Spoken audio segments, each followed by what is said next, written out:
Chapter 13:18.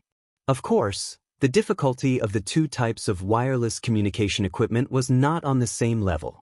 At least, the core component of the latter, the electron tube, was still being trial-produced by the Ministry of Engineering. The failed products had already piled up into a small hill outside the laboratory. As for the proposal to modify the fire of heaven mentioned in Edith's report, Roland was rather tempted. From a technical point of view, it was not difficult to transplant a 35mm sniper cannon onto a biplane. All he had to do was bury the entire cannon under the belly of the plane and remove the shooter's seat. If the number of bullets was limited to 10, a balance could be achieved in terms of weight, and there was no need to make any other changes. The problem was that to obtain large god stone bullets, he had to use the blood of witches or demons to dissolve and separate the god stone vein until he obtained a god stone of retaliation of appropriate size and shape. Only then could he proceed with further processing. If it was too big, the existing knives and lathes would be useless. If it was too small, the god stone would be too brittle. The process of selecting the base material would consume a lot of magic blood. Even if the witch union and sleeping spell supported his idea, the amount would not be enough to satisfy the needs of the war. To truly solve this problem, he had to think of a solution from the demons. First, he had to find out how they could process large god stone pillars. Second, he had to use their blood to create them. Now that the fire of heaven could return to Neverwinter from the front line within a day, coupled with Agatha's refrigeration ability, it was not impossible to directly transport fresh demon blood from the battlefield. Roland silently recorded the proposal on the agenda. At night, he entered the dream world as usual. In order to speed up the progress of the Grey Castle Design Bureau's project, Roland had greatly increased the number of times he entered the dream world in the past month. This caused the dream world, which was originally lagging behind the real world, to catch up. The city, which was previously in late summer and early autumn, was now covered in snowflakes. It was as if this and the outside world were just different regions of the same world. The tube-shaped apartment district was still busy in the morning. The expansion of the erosion and the destruction of the Prism City did not affect the residents at all. Breakfast stalls were still on both sides of the streets. People hurriedly walked through the streets, and the snow that had accumulated overnight was already covered with footprints. Even though Mist claimed that this world was also facing a battle of divine will, it was undoubtedly much more peaceful than the battlefield in the kingdom of Wolfheart that was filled with red mist. In addition, the long period of time in the dream did not only bring about the change of seasons, but also the mental state of the demon transmigrator.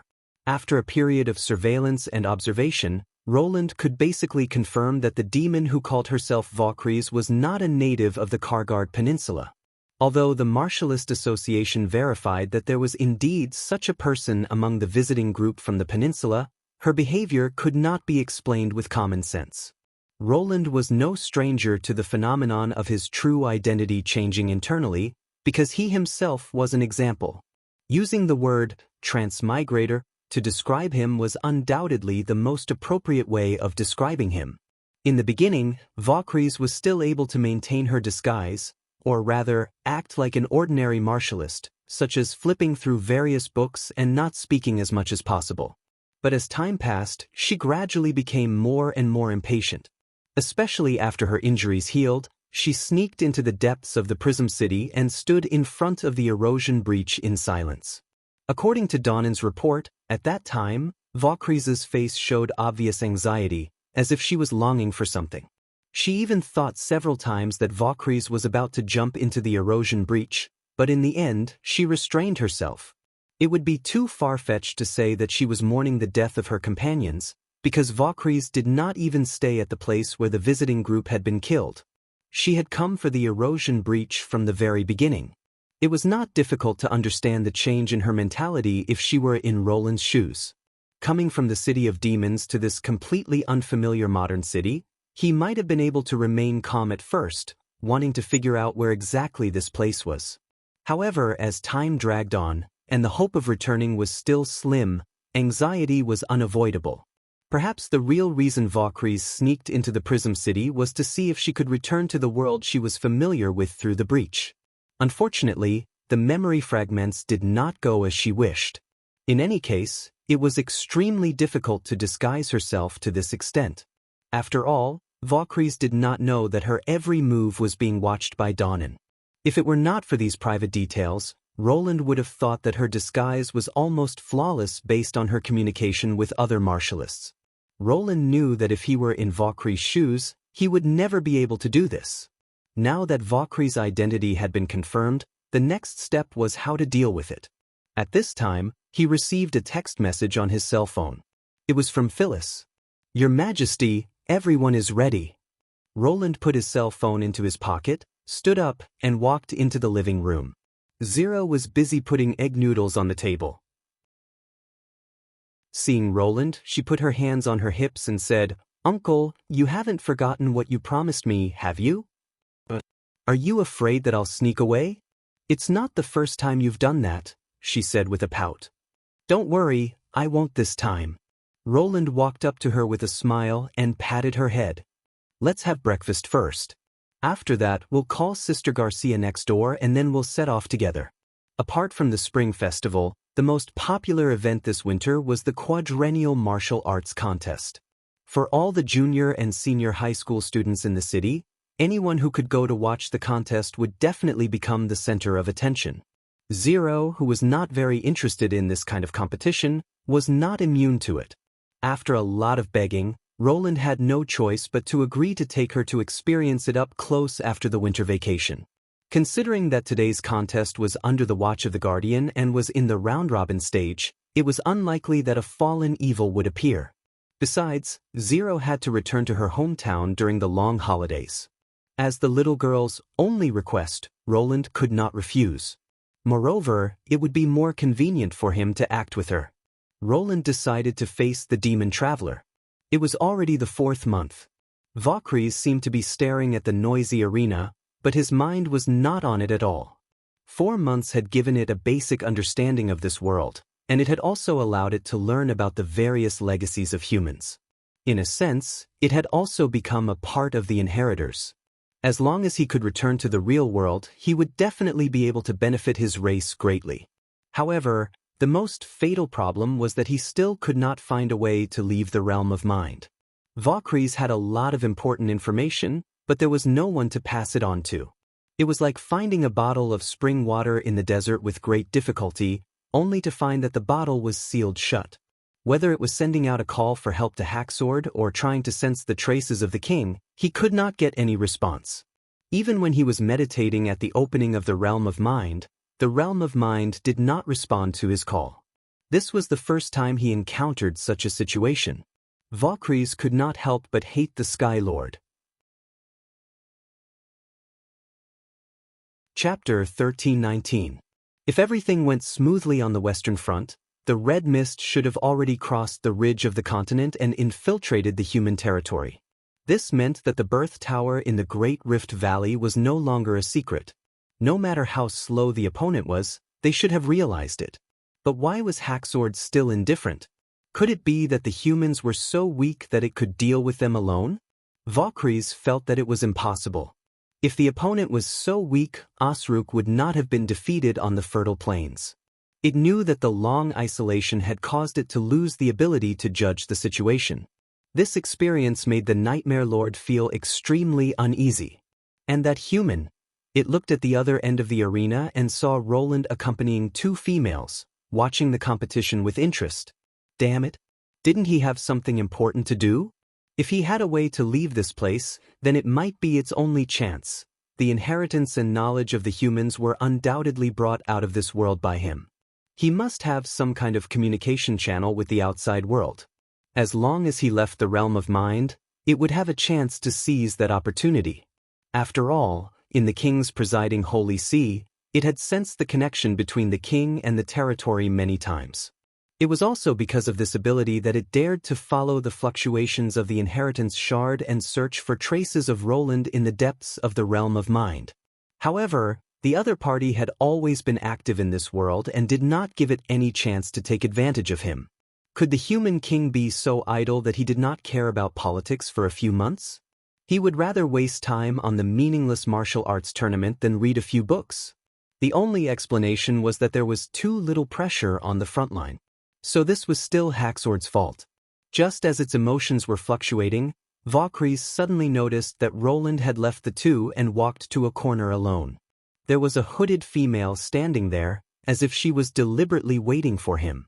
She pretended to be indifferent as she walked out of the crowd, but her eyes were fixed on Roland. After a brief conversation, the female pointed in the direction of the exit.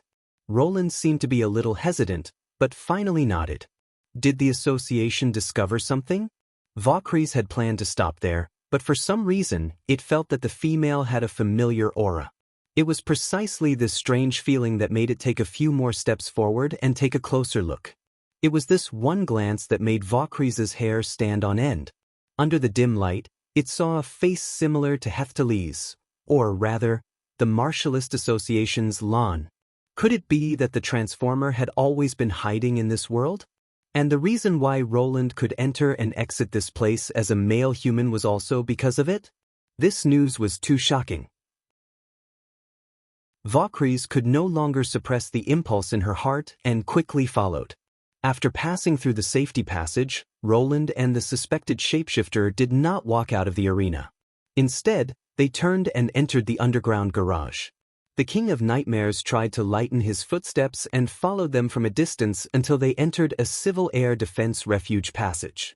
When Vaucres followed them, she found that the passage was no more than 10 meters long and there were no forks in it. At the end of the passage was a closed concrete wall with the warning words, "Unfinished, no entry," hanging on it. It was a dead end, but the two of them had disappeared without a trace. Oh no, it's a trap. Vaucres reacted instantly, but it was too late. Before it could turn around and retreat, Roland had already appeared behind it, blocking the only way. And there were several females standing beside him.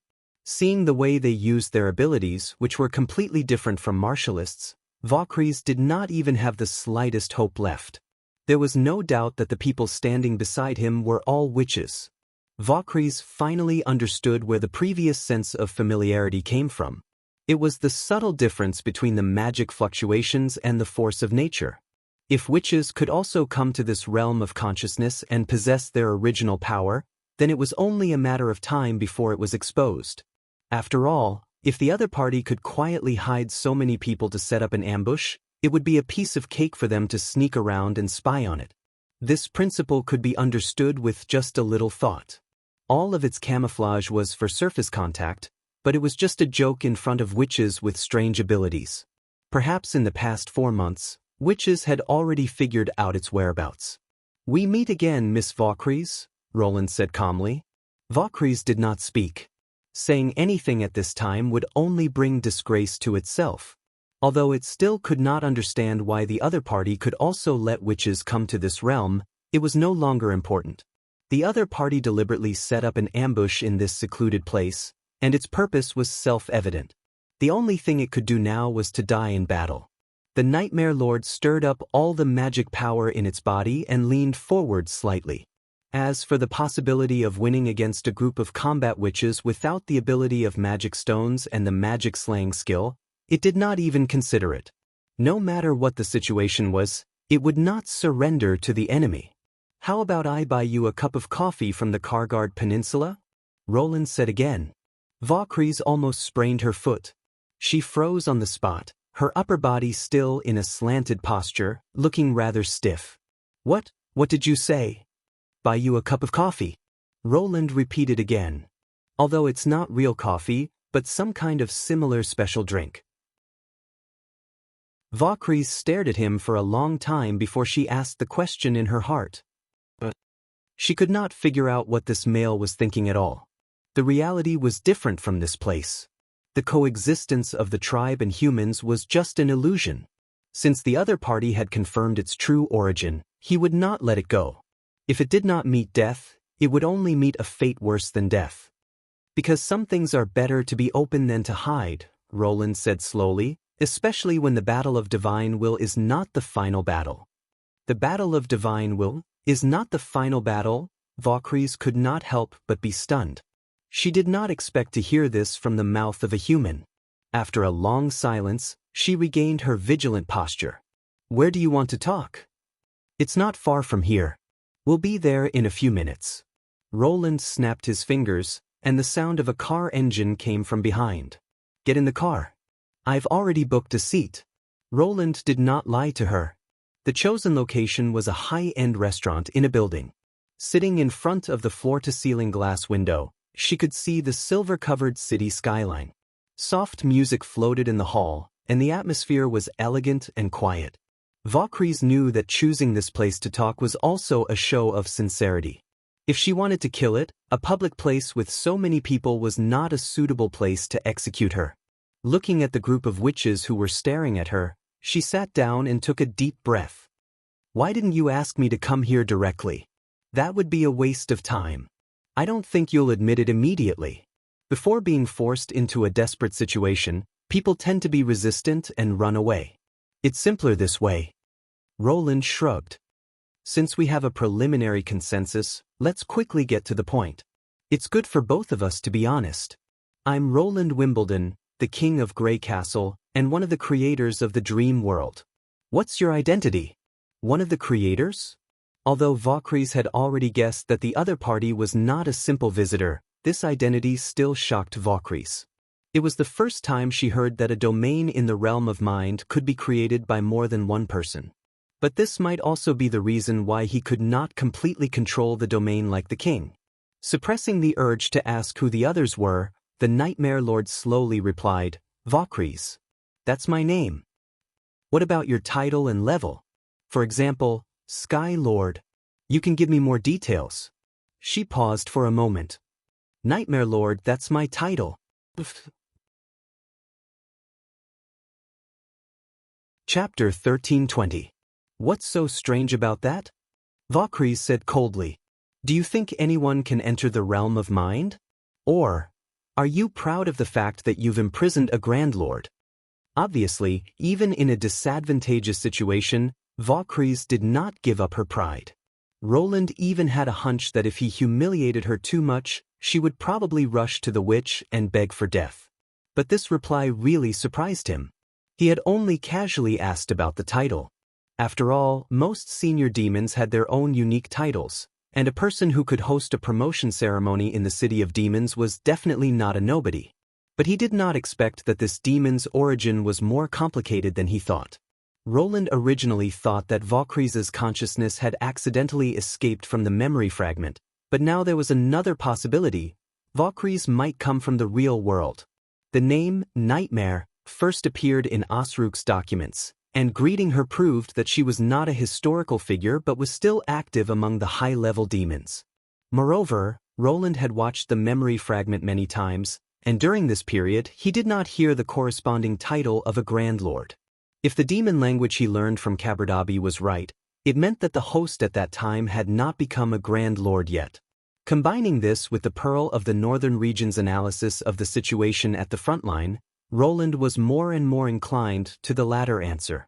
In other words, Vaucries, who was sitting opposite him, had existed for at least 800 years, and her strength and knowledge were among the rarest of the demons. If Vaucries' abnormal reaction to Lan was taken into account, the time period could be even longer. The value of such a target was far greater than a soul copied from a memory fragment. Even if it didn't say anything, it was equivalent to eliminating a senior Lord-class devil for the front lines. Just this alone was significant. I have to correct you. First of all, I didn't imprison you. At least for now, you're free. Roland pretended to be calm and replied. Second, breaking into the dream world is your subjective behavior. I don't think I'm wrong. Vaucries was at a loss for words. After a long while, she sighed and said, You call this the dream world? Its pride made it unable to tolerate any humiliation, but at the same time, it was unable to make an unreasonable argument. This silence had already confirmed the origins of the Nightmare Lord. It had indeed come to this place through the realm of mind. Because every time I fall asleep, I will enter this place. In a sense, it is no different from a dream. Ridiculous, Vaucries said in a low voice. Opening up a realm of consciousness required not only talent, but also a highly focused mind and an iron will. Only then would one not get lost in the sea of mana. But this non-magic level male could do it just by sleeping? Isn't this too unfair? Hello, this is what you ordered. Please enjoy. At this time, the waiters served the dishes. All kinds of pastries and drinks were quickly placed on the table. They looked quite delicious. That's the truth. After the waiter left, Roland spread his hands and said, "As I said before, being honest is good for both of us. I won't lie to you about this. Besides, the above is not the main point. The main point is the truth about the battle of divine will and the future of each race." He picked up his chopsticks and gestured for her to eat. "We can talk about this while eating."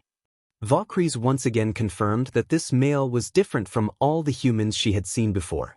This was an important matter that involved the continuation of the race. There was no reason to talk about this while eating. If it were any other normal person, they would probably have become abnormally serious and acted as if they were facing a formidable enemy. But he did not seem to be deliberately teasing her. It was as if to him, this was a normal thing to do. She picked up the muddy cup of Peninsula coffee and took a sip. Instantly, a fragrant and smooth taste slid down her throat. It was actually not bad. She did not know why, but she suddenly felt like she had lost. No, she had to take the initiative. Valkyries forced herself to put down the cup and asked in a low voice, "Where did you hear that the battle of divine will wasn't the final battle?" Roland took out Lan's photo from his wallet and placed it on the table. "You've seen her, right?" As Lan's portrait had appeared in the video data left behind by the Reflection Church, he deduced that it was even older than the Union's establishment. Therefore, he deliberately made Ling look like Lan to see if the demon in the memory fragment would react. Although the truth was different from what he had expected, Valkyrie's shock at that time showed that she had indeed seen this woman. After a while, the Nightmare Lord nodded. "Who is she?"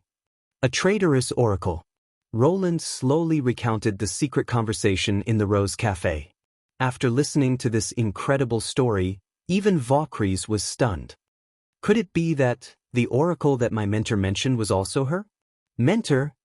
Transformer? Heath Tully's. She taught me a lot of knowledge. After hesitating for a moment, Valkyries told him about the Cloud School's past. Her failure to advance also caused the unstable Cloud School to lose its last protective umbrella. So that's what happened? Roland suddenly understood. For the first time in history, the intelligence of the two races was put together. He felt that the missing piece of the puzzle in his mind was finally revealed. "Your Majesty, did you think of anything?" Phyllis asked. "Do you remember the portrait hanging on the wall during the Union's Oath of the Three Kings?" Roland took a deep breath. "I'm afraid that the person in the portrait was this senior demon called Heath Tully's." "What did you say?" "The Union would worship the portrait of a demon." How is that possible?"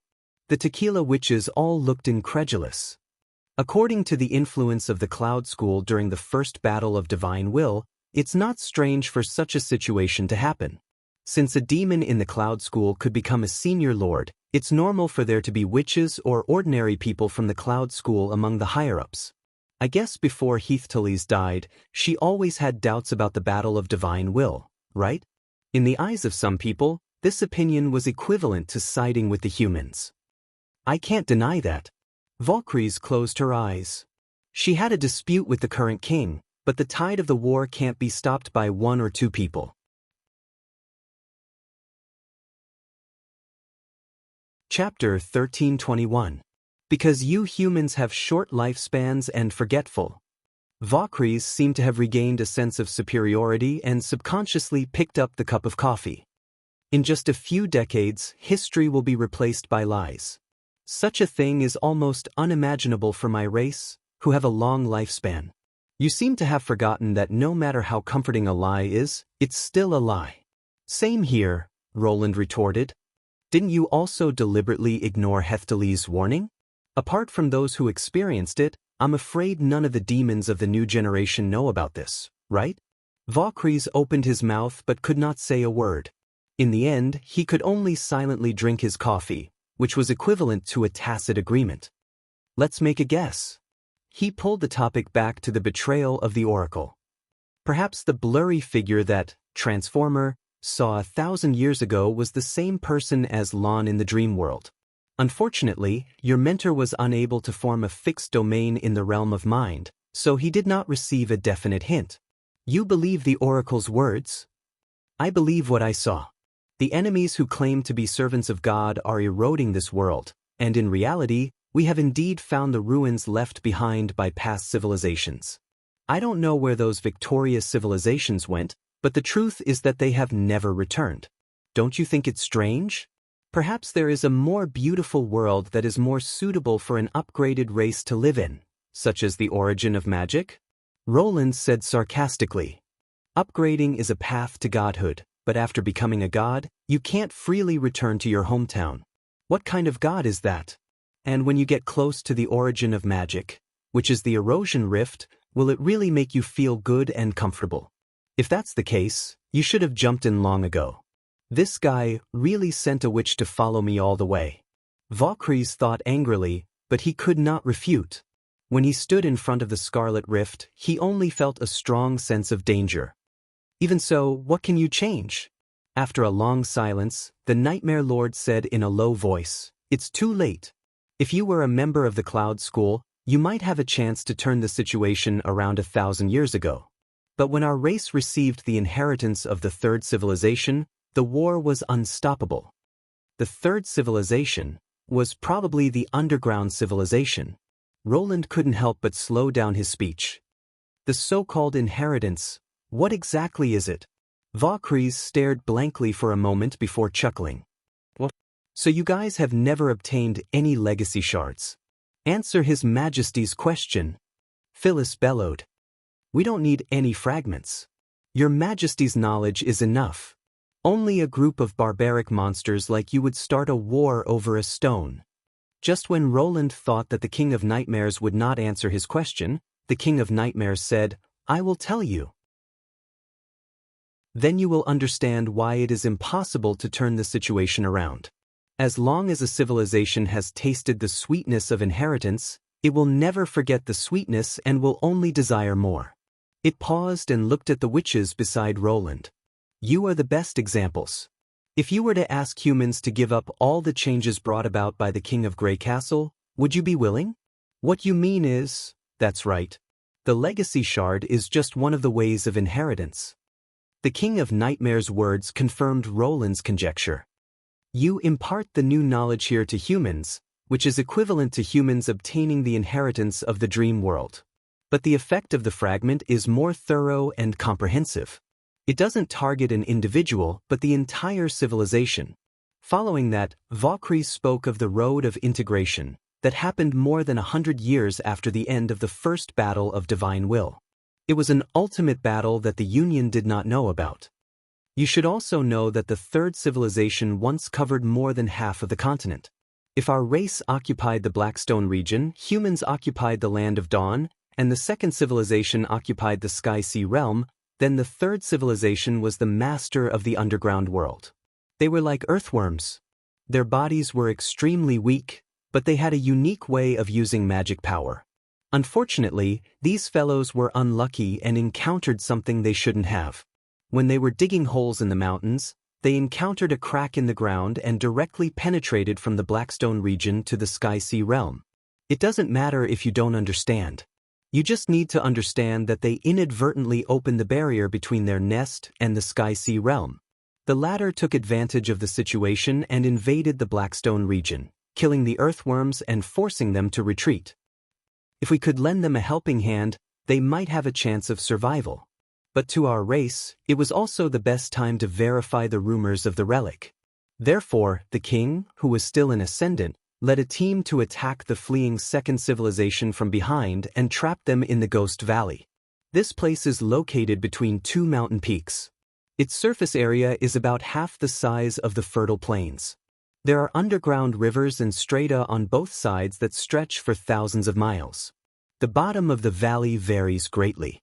One moment it was an underground cave, the next moment it could become an open hill. Even if the earthworms were good at digging holes, it would be difficult for them to completely conceal their tracks. This war lasted for nearly 10 years. The number of our race's primal demons that died here was more than the number of humans that died in the first battle of divine will. In the end, the king and the Sky-Sea realm each obtained a portion of the inheritance fragment. Roland could not help but hold his breath. Even though he did not want to reveal his eagerness to let the other party be pleased, this piece of news made him momentarily forget to control his expression. And then? That's it. I'm talking about coffee. Valkyries licked her lips. You were the one who said that we should talk while eating, right? Roland was instantly speechless. Even at this stage, it was still trying to regain the initiative in the conversation. Should he say that the other party was too competitive or too arrogant? Nevertheless, he immediately called the waiter over and ordered 3 cups of Peninsula coffee. You may continue. The fusion wasn't that complicated. The king placed the stolen fragment and our race's inheritance fragment together. The two then merged into one. At that moment, we took over a portion of what the other party once had: language, knowledge, magic power, technology, and even life, the King of Nightmares said slowly. The earthworms that were still alive withered and died like weeds, and the power of our race also increased by leaps and bounds. Magic power seemed to have lifted the veil, and all kinds of knowledge appeared in our minds. Whether we were willing to accept it or not, we couldn't deny one point: our race was far stronger than it was during the first battle of divine will. From that moment on, no one doubted the gift of God. Just as I said, once you experience this feeling once, you will never forget it. She picked up a new cup of coffee and said, "Now do you understand what I mean by it's too late? No matter what you obtained from the dream world, as long as you obtain the human's inheritance fragment, it will all belong to the victor. Do you want to use the warning of betraying the oracle to stop this war? That will only be a waste of effort. Even Mentor Heathtullys could not do it, let alone a human male." Indeed. Roland sighed. But I never intended to use a warning to stop the war. What are you trying to say? Valkyries frowned. Chapter 1322. Are you sure you can win? The Nightmare Lord did not avoid his gaze. The two stared at each other for a long time before Roland replied, "Of course I can win this war. If you have another 100 years, even if you hide in the Blackstone region, you will still be wiped out by the humans. But I can't wait that long. The Oracle's warning indicates that danger is imminent. I need to reach the bottomless land as soon as possible, and I need your help. Help me speed up the defeat of the demons, or rather, your Western Front army." Roland crossed his legs. For example, the processing method of God's Stone of Retaliation, the abilities of the King and the Grand Lord, the weakness of the spider demons, etc.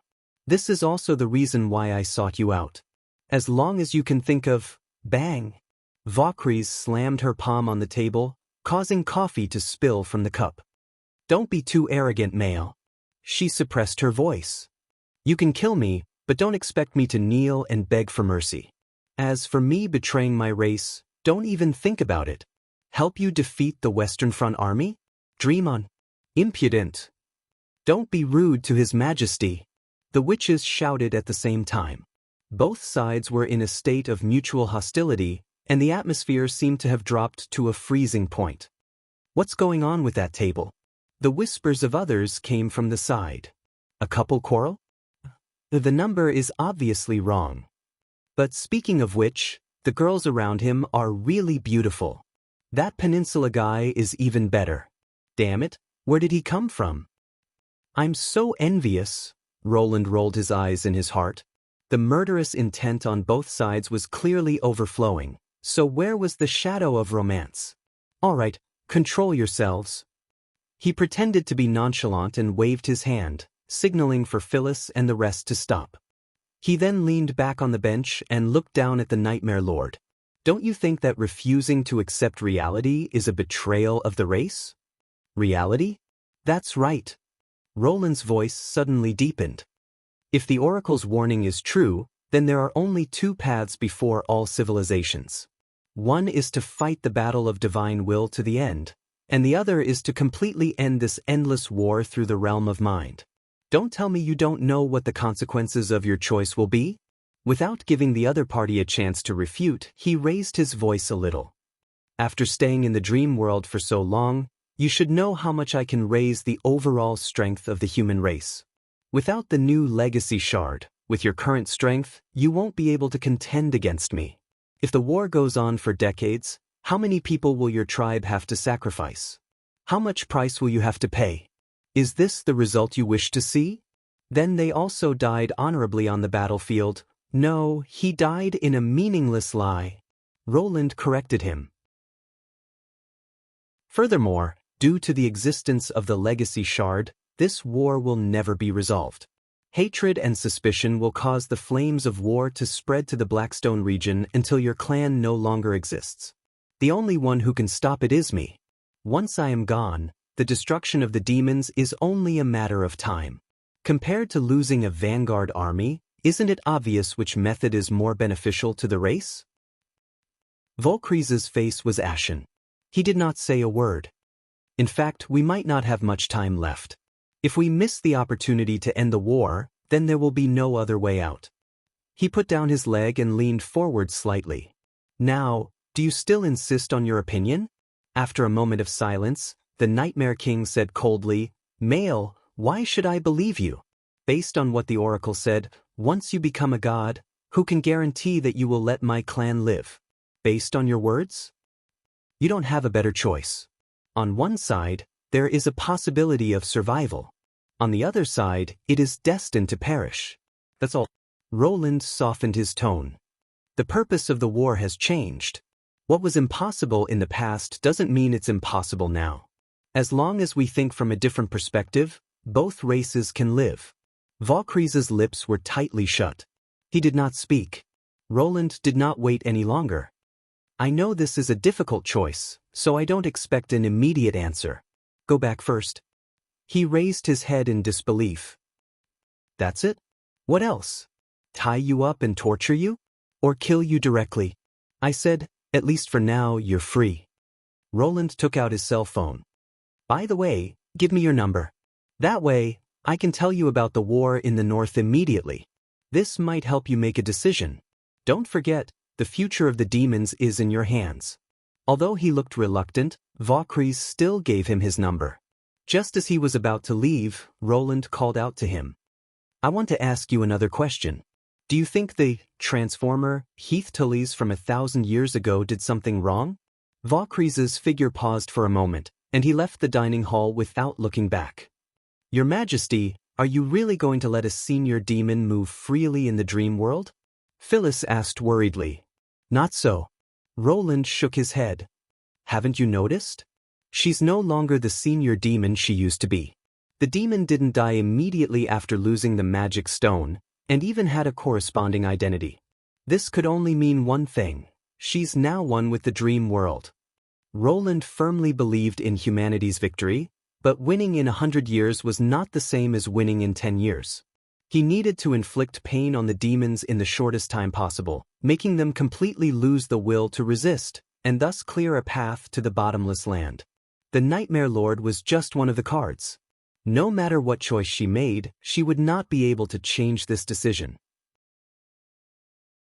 But at the same time, no one would complain about having more cards in their hands at such a critical moment. If he could win over a former senior demon, the pressure on the First Army would undoubtedly lessen significantly. After all, time was what he lacked the most at the moment. The winner is contestant Fei Yuhan. Wow! The audience erupted into enthusiastic applause. She waved at the tens of thousands of spectators, then walked down the arena under the incessant flashing lights, and entered the contestants' lounge. This was a match with a predetermined outcome. Even if her opponent did not deliberately go easy on her according to the Guardian's instructions, she still managed to defeat him within the first minute of the match. In the past, such an outcome would not have made her feel any joy, but it was different this time. This was because she saw Volkries, who had left for a long time, return to the arena. And a few hours ago, she had left the arena at the same time as Roland. After changing her clothes, Fei Yuhan boarded the association's bus and quietly waited for Volkries' arrival. the anticipation in her heart did not subside. She had never experienced such a feeling. When Vaucries appeared in her vision, she could even hear the thumping of her chest. Just as Fei Yuhan expected, Vaucries sat beside her. "I won today's match." "Congratulations," Vaucries said absent-mindedly. This was a rare expression for her. "Thank you. It's a pity you didn't sign up for the competition. Otherwise, I would have been able to admire the strength of an outstanding martialist from the Kargard Peninsula." "There will be a chance," she replied.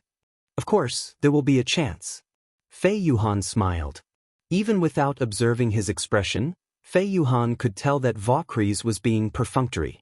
But since she knew that Vaucries came from another world, and that world seemed to be rather ancient, she could use more direct methods to obtain information. After all the people returning to the sanatorium had arrived, the bus started moving.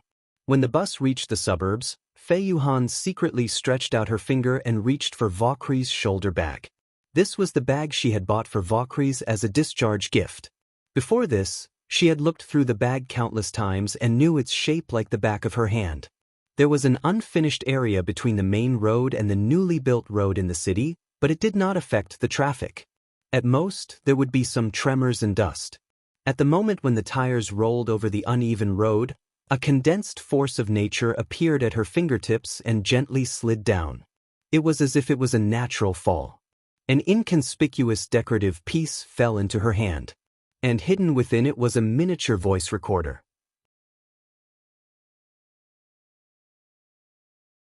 Chapter 1323. Fei Yuhan returned to her room in the Greenland Sanatorium, locked the door, and took out a recording device embedded in a decorative piece. It was about the size of a grain of rice and did not have a playback function.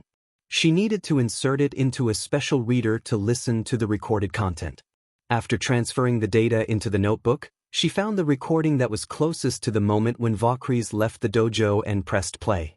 "Busy, we meet again, Miss Vaucries." Roland's voice sounded. Fei Yuhan curled her lips and brewed herself a cup of hot tea. She decided to enjoy the fruits of her long planning. The steaming hot tea gradually cooled down, and the owner of the tea did not even have the time to take a sip. Even though she had a premonition, she realized that what she had heard was far beyond her imagination.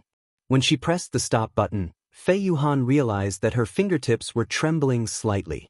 For a martial artist who had been famous for a long time, this could be considered as losing control. She finally understood why the hunter, Roland, would crush the wine glass in his hand during the banquet. If the secret of God was involved, it would be abnormal if he did not turn pale with fright. A dream world that was created, a civilization that fought for survival, a connection between two worlds, and a guardian that traversed the realm of mind. Was there anything more incredible than this? Fei Yuhan was slightly disappointed that the two chose to talk face-to-face in a coffee shop, but after listening to them, she realized that even if she said the content openly, others would only think that it was nonsense. Even so, Fei Yuhan did not think that what the two said was false. If she had been secretly observing Roland since the day he had been faking it, it would be too much of an exaggeration. If this world was really created by humans, then she would probably be the first person to pry into the truth behind the scenes. Fei Yuhan laughed softly. This feeling is really too satisfying. As for the oracle's question about whether it was fiction or reality, she did not care at all. No one knew better than herself that she was a living existence. Whether it was her movements or the thoughts that popped up in her mind, they all came from her own will. It was the same when she took the initiative to explore the outsider's secrets. Perhaps Roland was one of the creators of the world, but so what? If a planet was created by cosmic energy and elementary particles, then there was no essential difference if the former was replaced with a person. Fei Yuhan leaned against the chair and allowed her body to tremble as she enjoyed this long-awaited happiness. After a long time, his excited emotions gradually calmed down. Logically speaking, the Martialist Association should have reported such critical information as the gods' futile attempt to destroy this world and the nature of the fallen evils. However, since it involved so many people and could almost rewrite history, she decided to observe for a while longer. After all, apart from the conversation between the two of them, she did not have any concrete evidence on hand. Moreover, the possibility that both of them were severe hysteria addicts could not be ruled out. She had also heard of the urban legend that there was a chance of developing telepathy and resonating with people of the same kind since the second grade of middle school. Although the probability of such a situation was extremely low, she had to be on guard. Fortunately, Vaucries had officially established a relationship with Roland, so there would only be more opportunities for her to pry into his secrets. Now, what interested Fei Yuhan the most was the other world that the two of them originally resided in. For example, those women who called Roland Your Majesty. If they could come to the dream world, could I also see what the other world looks like? To see the so-called reality. Where did you run off to? Garcia glared at Roland in dissatisfaction. Didn't you say you were going to watch the match with Zero? Sorry, the association had something to tell them, so I couldn't do anything about it. Roland rubbed the back of his head. He was in the wrong, so he was very decisive in admitting defeat. In order to avoid the time when he and Vaucries would return, he purposely stayed at the restaurant for a while longer. He did not expect to run into the evening rush hour, which resulted in the two of them waiting at the entrance of the dojo for another half an hour. If not for my patrolling mission, I would have left you behind long ago. Garcia said unhappily. Bring the little girl to a good meal to make up for it. She patted Zero's head. The latter nodded and ran to Roland's side with small quick steps. She even bowed to Garcia and said, "Thank you, sister. If he mistreats you, you must tell me." Okay. This girl, she actually pretended to be so obedient in front of outsiders. Roland could not help but curse inwardly, but on the surface, he looked extremely sincere. Don't worry, leave it to me. All right, do you want me to bring you some too? No need. Garcia waved generously. You guys go ahead, I'll return to the dojo first. Sorry to trouble you today. Roland said goodbye to Garcia and shrugged at Zero. Let's go, there's a commercial plaza in front. You can choose whatever you want to eat tonight. Okay. Zero replied in a muffled voice. Strange, shouldn't she take the opportunity to demand an exorbitant price? Roland was slightly surprised. Why did she suddenly become so quiet? Why, wasn't today's match exciting? No, it was much better than on TV, that's good. When you come back from the holidays, I'll take you to watch a few more live matches. Anyway, I'm a member of the association, so it shouldn't be difficult to get tickets. They crossed the road along the sidewalk and walked side by side on the crowded street. The snow under their feet had been stepped on, leaving only the sound of pa-chi pa-chi. However, more snowflakes floated down from the night sky and were dyed with gorgeous colors by the flashing neon lights. At this rate, the city would become pure white again tomorrow morning. Gradually, Zero fell behind. Roland suddenly felt that the corner of his clothes was being tugged by something. He stopped and turned around in surprise. The little girl lowered her head and pulled his clothes without saying a word. What's wrong? Roland was stunned. It's my fault that I didn't accompany you, but work. Zero shook her head. I don't want to go back. What? I don't want to go back to my hometown, uncle. She raised her head and bit her lip. Can I continue to live at your place during the 2 months of the holidays? I'll find a way to pay the rent. I used to pay for groceries before, so it'll definitely be faster now. I promise I won't be late. Looking at the little girl who seemed to have plucked up her courage, Roland was momentarily speechless. The lines of handwriting in her diary that he had peeked at in the beginning seemed to resurface in his mind, and he suddenly felt that he had done something wrong. It was no secret that Zero's family was not harmonious. Judging from her usual words and deeds, as well as the way she ate and dressed, her family was probably quite harsh on her. However, Roland had never intervened, or it could be said that he had deliberately maintained the status quo. Because she was the other creator of this world. Therefore, if he wanted the dream world to run as usual, maintaining the inertia was undoubtedly the safest way. This was also the reason why he did not immediately let Zero join the association after she had awakened. Would changing the status quo increase the possibility of awakening the other side of her? If she became a pure witch again, what would happen to this world? He had always been on guard against this happening. However, Roland had neglected the original form of Zero, a 13 or 14-year-old girl. Do you really think that this world is fictional?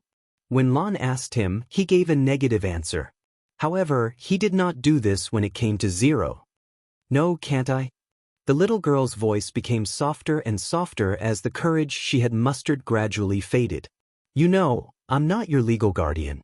If I keep you in the tube-shaped apartment, it'll be fine for a day or two, but if it's too long, your family will definitely come looking for you. By then, no matter how unwilling you are, it'll be impossible for you to continue living here, and I'll get into a lot of trouble. Zero's eyes dimmed. But there's a way to change this fact. Roland squatted down and patted the snow off her shoulder. Really? She suddenly raised her head. Just join the Martialist Association. At any time, the association is a legal shelter for the awakened. As long as you decide to stay, no one can change your mind, even if you're underage. Roland laughed. This is the privilege of a Martialist. How about it? Do you want to become a Martialist? But even if you join the association, you still have to continue your studies. Don't think that you don't have to go to school anymore. He raised his eyebrows. As for the competition, it doesn't matter. If you don't like fighting, it's fine not to participate. His words seemed to put the last burden on Zero's shoulders.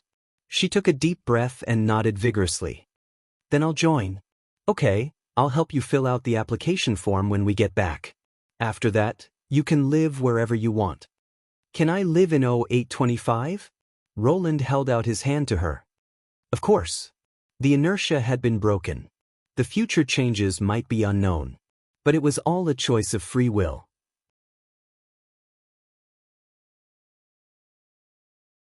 Chapter 1324. At noon the next day after he woke up from the dream, Roland received a piece of good news. The Ministry of Engineering and the Ministry of Construction had finally completed the site and equipment arrangement for the Glory of the Sun project. Since 52 kilograms of spherical uranium-235 could reach the critical state in theory, element purification was not the biggest hurdle. Lucia had been busy for so long and had accumulated hundreds of kilograms of pure uranium in the Institute of High-Energy Physics. However, the power of the fission reaction could not be fully exerted by piling up uranium-235, unless the amount of uranium-235 was shockingly large. However, its safety and practicality would be greatly reduced, so it needed a specific configuration to stimulate its energy efficiency. Another key point of the project was the test explosion. It was one thing to calculate in theory, but another to put it into practice. From the theoretical device to the actual product, it was almost impossible to succeed in one try. According to statistics, many of the weapons developed by Roland for the First Army had failed more than double digits during the test, even with the help of reliable blueprints and witches. The Glory of the Sun project was undoubtedly more special. Other weapons could be manufactured, improved, and tested in one place, but not the fission reaction. Whether the result was a success or a failure, there would be a forbidden area. In fact, it took nearly a month to inspect the test site. Although the fertile plains was vast, it was obviously not suitable for the test explosion as the main development direction of Neverwinter in the future. There were many isolated islands in the fjords, but they were too far away from each other. Now that the sea transportation was under great pressure, it was difficult to find ships to transport all kinds of equipment. The uninhabited desert in the south seemed to be the most suitable place. However, considering that a large number of match men had been buried there for future development, Roland hesitated for a long time and rejected the southernmost region. The test explosion site was finally set to the west of the Great Snow Mountain, the former demon outpost camp. Although it was possible to encounter demonic beasts and demons there, the risk was still acceptable. At the same time, whether the test explosion was successful or not, it would form a polluted area, which would improve the security of Neverwinter's rear. Only after crossing these two thresholds could they be considered qualified for the nuclear test. Your Majesty, please take me with you. I won't say any more. As long as it's a weapon that can kill demons, I'll try it no matter what. While receiving the message, Roland also received a conversation request from the third border city. Looking at the three big faces on the other side of the light screen, he could not help but wipe his sweat. This is just a theoretical device test. It's still far from a real weapon test. Ever since he instilled the concept of the glory of the sun into the tequila witches, Pasha and Celine had been obsessed with it. However, he did not expect that even Alethea would join in, and there seemed to be a hint of devotion in her tone. If it is really as you say and it can illuminate the dark clouds above mankind, then I hope to be able to witness its birth along the way. Pasha lowered her mane whiskers. I've also contributed a lot to the manufacturing of the core components of the glory of the sun. You can't possibly let the participants of the plan stay here, right? Celine added. But there is no tunnel from the Great Snow Mountain to the experimental observation point. Don't worry about that. There's no sun during the months of demons, so we'll spend more time outside than usual. Alethea replied hurriedly, as if she was afraid that he would say no. Besides, the passage that Fran went through last time is still there.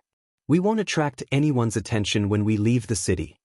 Roland did not know whether to laugh or cry as he looked at Anna, who nodded at him with a smile. Since the three of them had come to this point, it would be unreasonable to disagree. Then I'll ask the Ministry of Construction to reserve a place for you in the bunker. Remember to bring some God's punishment witches with you and be careful on the road. Thank you, Your Majesty, the three of them said happily. Looking at this scene, Roland felt a little emotional. In his previous life, this kind of weapon was often regarded as an opportunity for self-destruction. Countless literary works and biographies described it as the sword of Damocles hanging over mankind's head. But here, it was the dawn of hope. When darkness came, only strength could protect civilization and cut through thorns.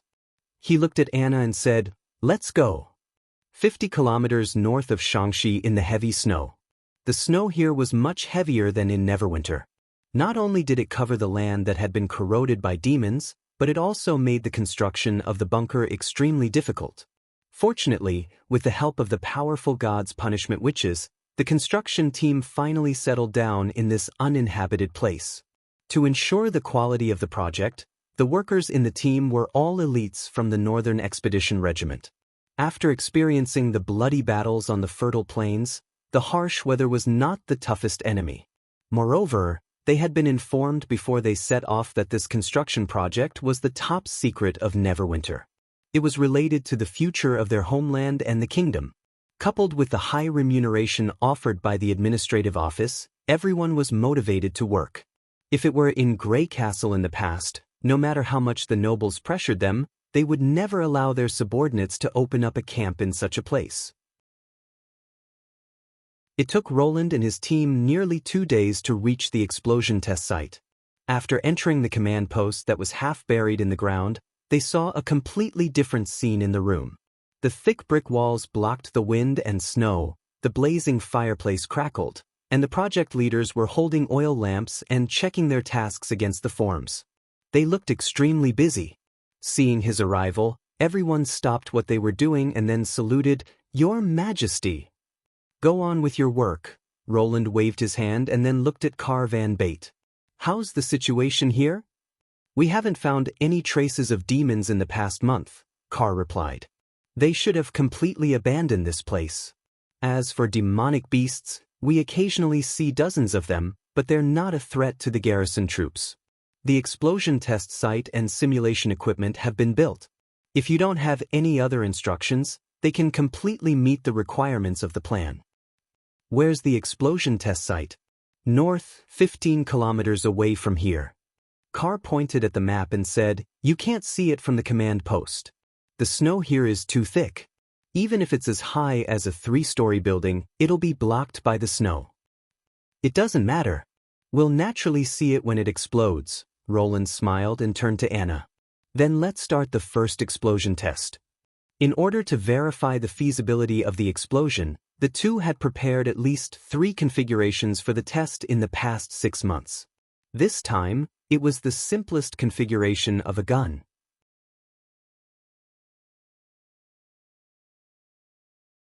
Chapter 1325. 15 kilometers away.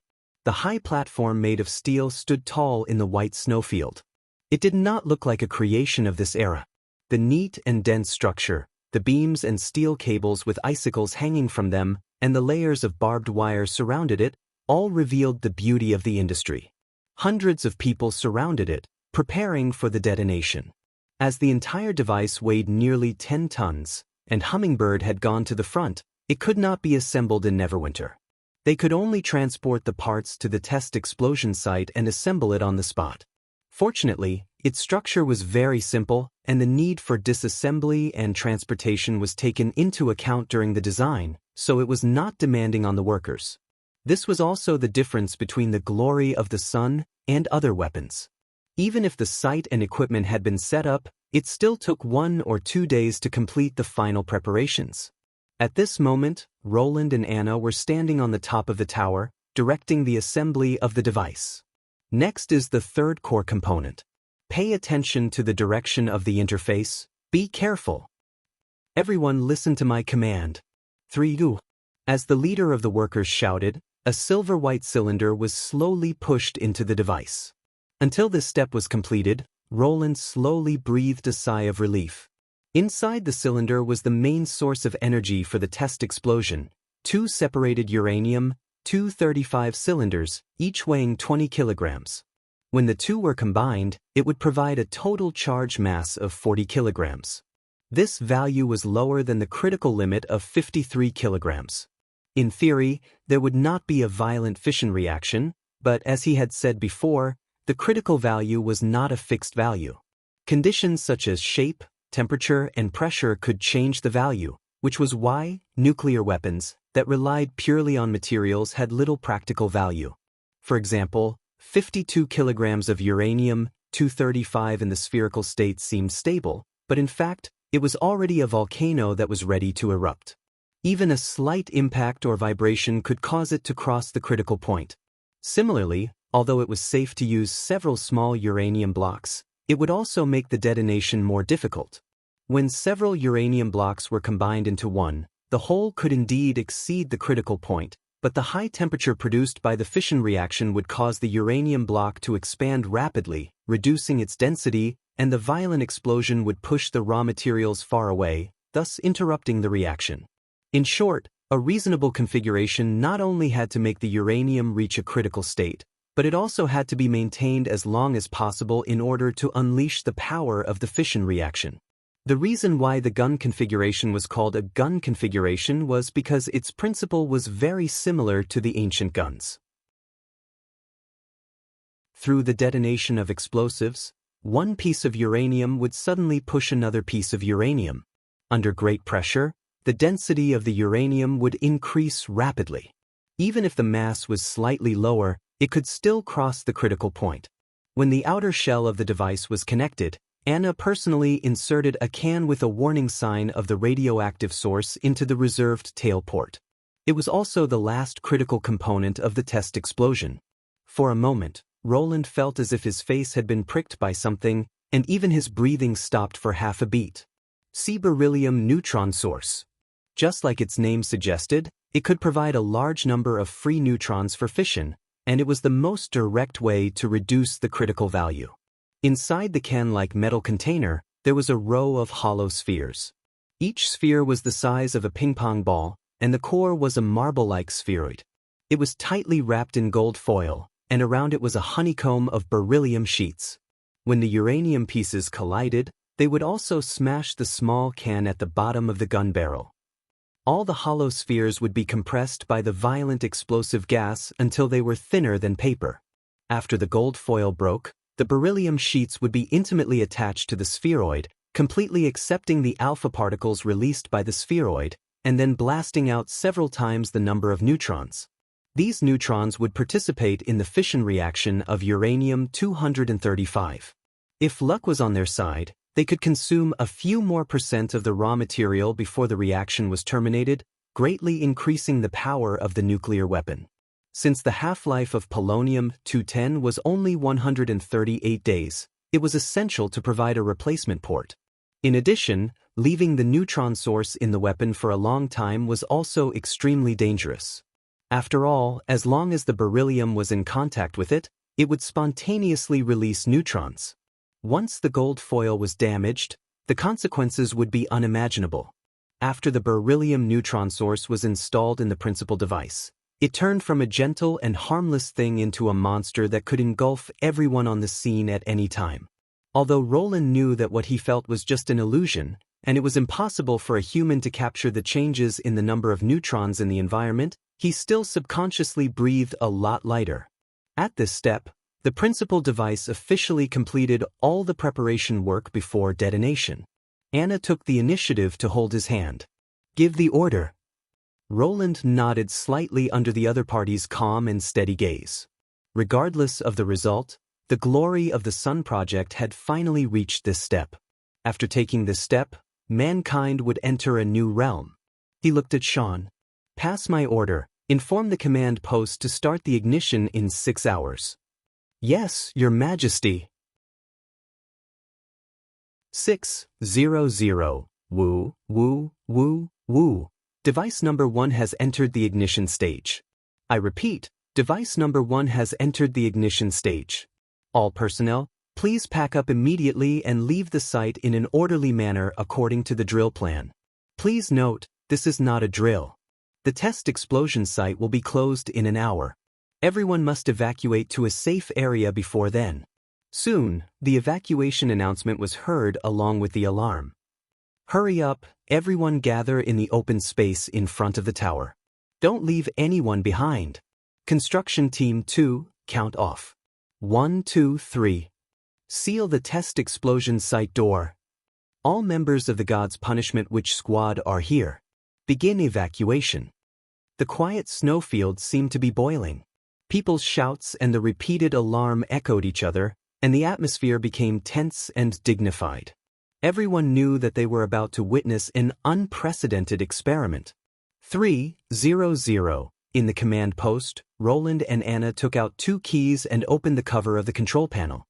When the switches were pressed one by one, the green lights on the table lit up one after another. The main cable is transmitting power. Mystery Moon number 1 is working normally. The load is rising steadily. Now switch to line 1. Understood. Line 1 has been connected. The power supply to the device is working normally. The observer reported the operation of the detonation system loudly. When the last green light lit up, it meant that the electric current had been conducted to the high platform 15 kilometers away. 100. The alarm above the command post also sounded. It meant that there was only 1 hour left for the detonation procedure. The doors and windows of the bunker were all closed, and the oil lamps were extinguished one by one to avoid accidents caused by the vibration.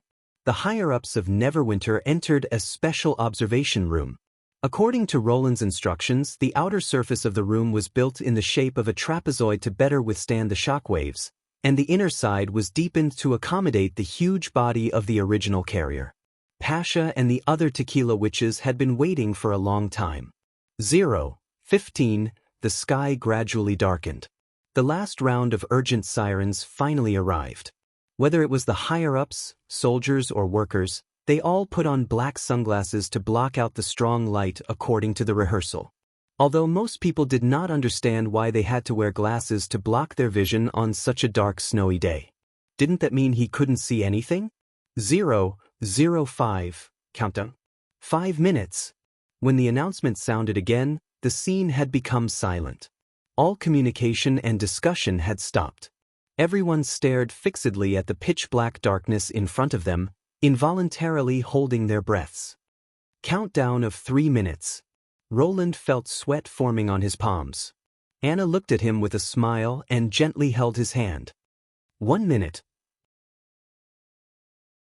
A hand reached over from the other side and 5 fingers overlapped. Countdown of 10 seconds. 9.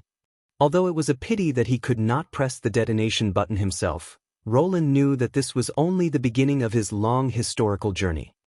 3, 2, 1. Detonate. The snowfield in the distance was quiet, as if nothing had happened. Time seemed to freeze at this moment. It felt like a long time had passed, but it also felt like only a short moment.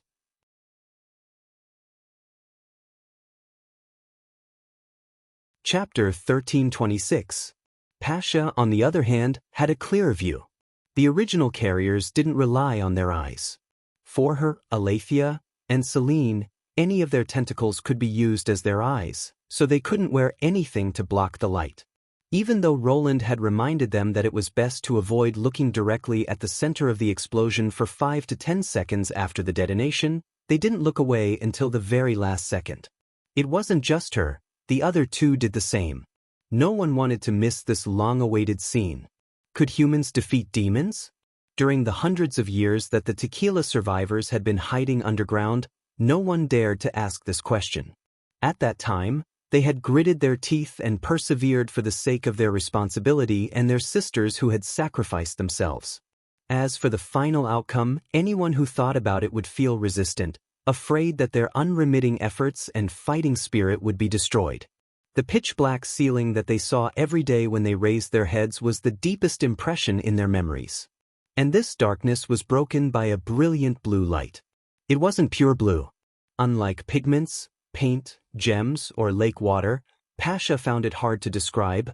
It was more like an illusion that it was blue because it was too white. The light expanded rapidly along the horizon and illuminated the land in an instant. She couldn't help but be dumbfounded. This was the first time she had seen something other than the sun and the moon that could illuminate the entire land. It wasn't an illusion. She clearly saw the originally dark snowfield return to its daytime appearance. Trees cast heavy shadows on the snow, and the closer one got to the center of the white light, the clearer the outline of the land became. Almost at the same time, Pasha felt a sharp pain in front of her, as if her skin was burning. This was the experience of being exposed to the midday sun. But she didn't feel the slightest fear in her heart. She even opened all the tentacles on her body to receive the light that broke through the darkness. If it could bring new hope to humans, what was this little bit of pain? It would only bring more pleasure in return. The light only lasted for less than a second before it turned from blue to white, and then from white to red. Then, the ground shook violently, and the airflow that rushed toward them brought up pieces of flying snow, which hit the outer wall of the bunker, making a crackling sound. Finally, there was a deafening roar that lasted for a long time, as if the entire earth was roaring. After the explosion, the world became quiet again. A strange cloud appeared on the horizon in the distance. It was large at the top and small at the bottom, like a mushroom extending upwards. At the top of the mushroom, dark red flames could still be seen rolling. Lighting up the sky with his own strength was definitely an effect that no firearm could compare to. He could feel such power from 15 kilometers away. What would it be like if he was close by? Pasha could already imagine the scene when the new weapon exploded among the demons. She had thought that the bombardment of over 100 cannons was already the most shocking scene, but compared to this scene, it was not even worth mentioning. If the artillery drill 2 years ago could be said to have changed the worldview of every tequila witch, then this experiment could be said to have reshaped the concepts that they had painstakingly formed in their minds. Whoosh! Enthusiastic cheers erupted in the command post and observation room. The main tentacles of the 3 senior witches were also entangled together. For the first time, Aletheia didn't call them mortals or ordinary people to distinguish them. Selene's voice was full of excitement. Pasha interrupted.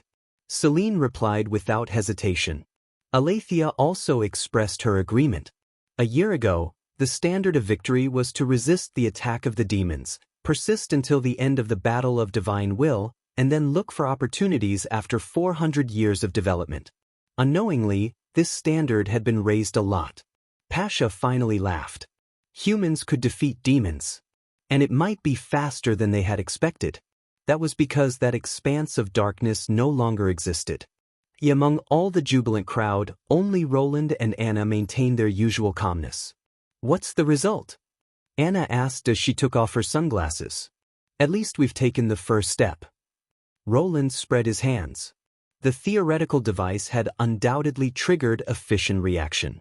That extremely dazzling flash was proof. Otherwise, It would have been impossible to cause such a huge wave just by relying on the thousands of kilograms of explosives in the device. But judging from the subsequent shock wave and smoke column, it was obvious that the effect was quite different from what he had expected. They should have been more violent. As for the specific result, we can only make a judgment after the command post has collected all the on-site data. Half an hour later, the experimental team successively brought back the detection devices set up around the site, floating papers. Since it was impossible to accurately measure the yield of the explosives with the current technical means in Neverwinter, Roland naturally thought of using paper to measure the power method. When the air wave blew here, the paper would be thrown into the air, and affected by the explosion wind, the paper would fall farther than before. Based on this difference, the approximate yield of the explosion could be estimated. Roland did not need to calculate it himself. He had already copied a complete parameter table from the dream world, and he only needed to compare the statistical results. Although there was a certain error in this method, it was enough to guide the experiment. After comparison, the result was not much different from what he had expected. The power of the theoretical device explosion this time was only about 3,000 tons of TNT, and the amount of uranium-235 used was as much as 40 kilograms. If the first atomic bomb Little Boy used only 6% of the raw materials to participate in the fission reaction, and the explosive yield was 13,000 tons of TNT, then the nuclear material utilization rate in this experiment was less than 2%, and it could be said to be a dirty bomb. Of course, it was not to say that Roland was very disappointed. After all, in the history of weapons, there was no such thing as a so-called dirty bomb standard. Compared with the small nuclear weapons that were often used as high as tens of times, these veterans that had been put into actual combat were all classified as dirty bombs. A 152mm grenade with a charge of only a few kilograms could cause astonishing damage, let alone 3,000 tons of TNT. In terms of the experiment, the first theoretical device could not be considered very successful, but it was still a deadly weapon. It looks like the road ahead will be very long. Anna put down the form and let out a long breath. Her eyes were not the slightest bit discouraged, but full of fighting spirit. That's right. Roland nodded.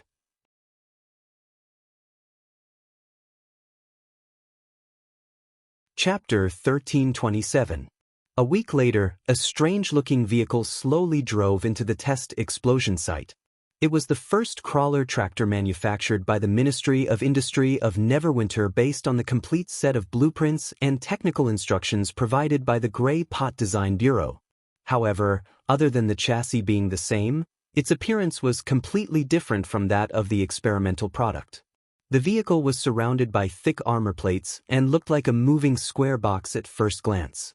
After driving into the explosion zone, it stopped in front of the melted iron tower for about half an hour before turning around and driving south along the original road.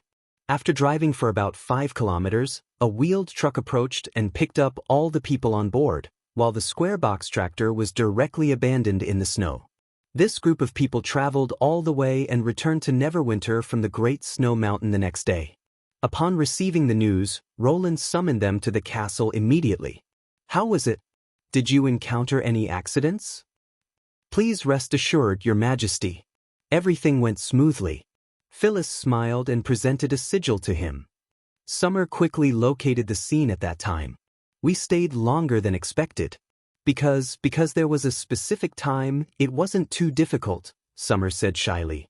Compared to the other sisters, my ability to control my ability is considered poor. All right, don't be modest. It's true, Roland took the sigil, but his expression was still solemn. He tilted his head to look at Momo beside him. Sorry to trouble you. No, you're too kind, Your Majesty. Momo reached out to cover one of her eyes to avoid seeing His Majesty. At the same time, she displayed her ability. After a while, she put down her hand and bowed to Roland. Everyone's number and color haven't changed significantly. It's basically the same as when we set off. Only then did Roland let out a sigh of relief. He smiled and said, Thank you for your hard work. You too, the witches replied in unison. Meals have been prepared in the reception hall. Chaos drinks are available in unlimited quantities. Please fill your stomachs first. Roland looked at the joyful faces of the witches and shook his head with a smile. As for the tequila witches who participated in the operation, they were basically regulars in the dream world, so there was no need for any additional rewards. Using Summer's backtracking ability to observe the instantaneous changes when the weapon was in action had always been the most reliable improvement method of the engineering department. By adjusting the backtracking speed, he could clearly understand the state of the target at every moment. Most of the problems and loopholes could be seen at a glance.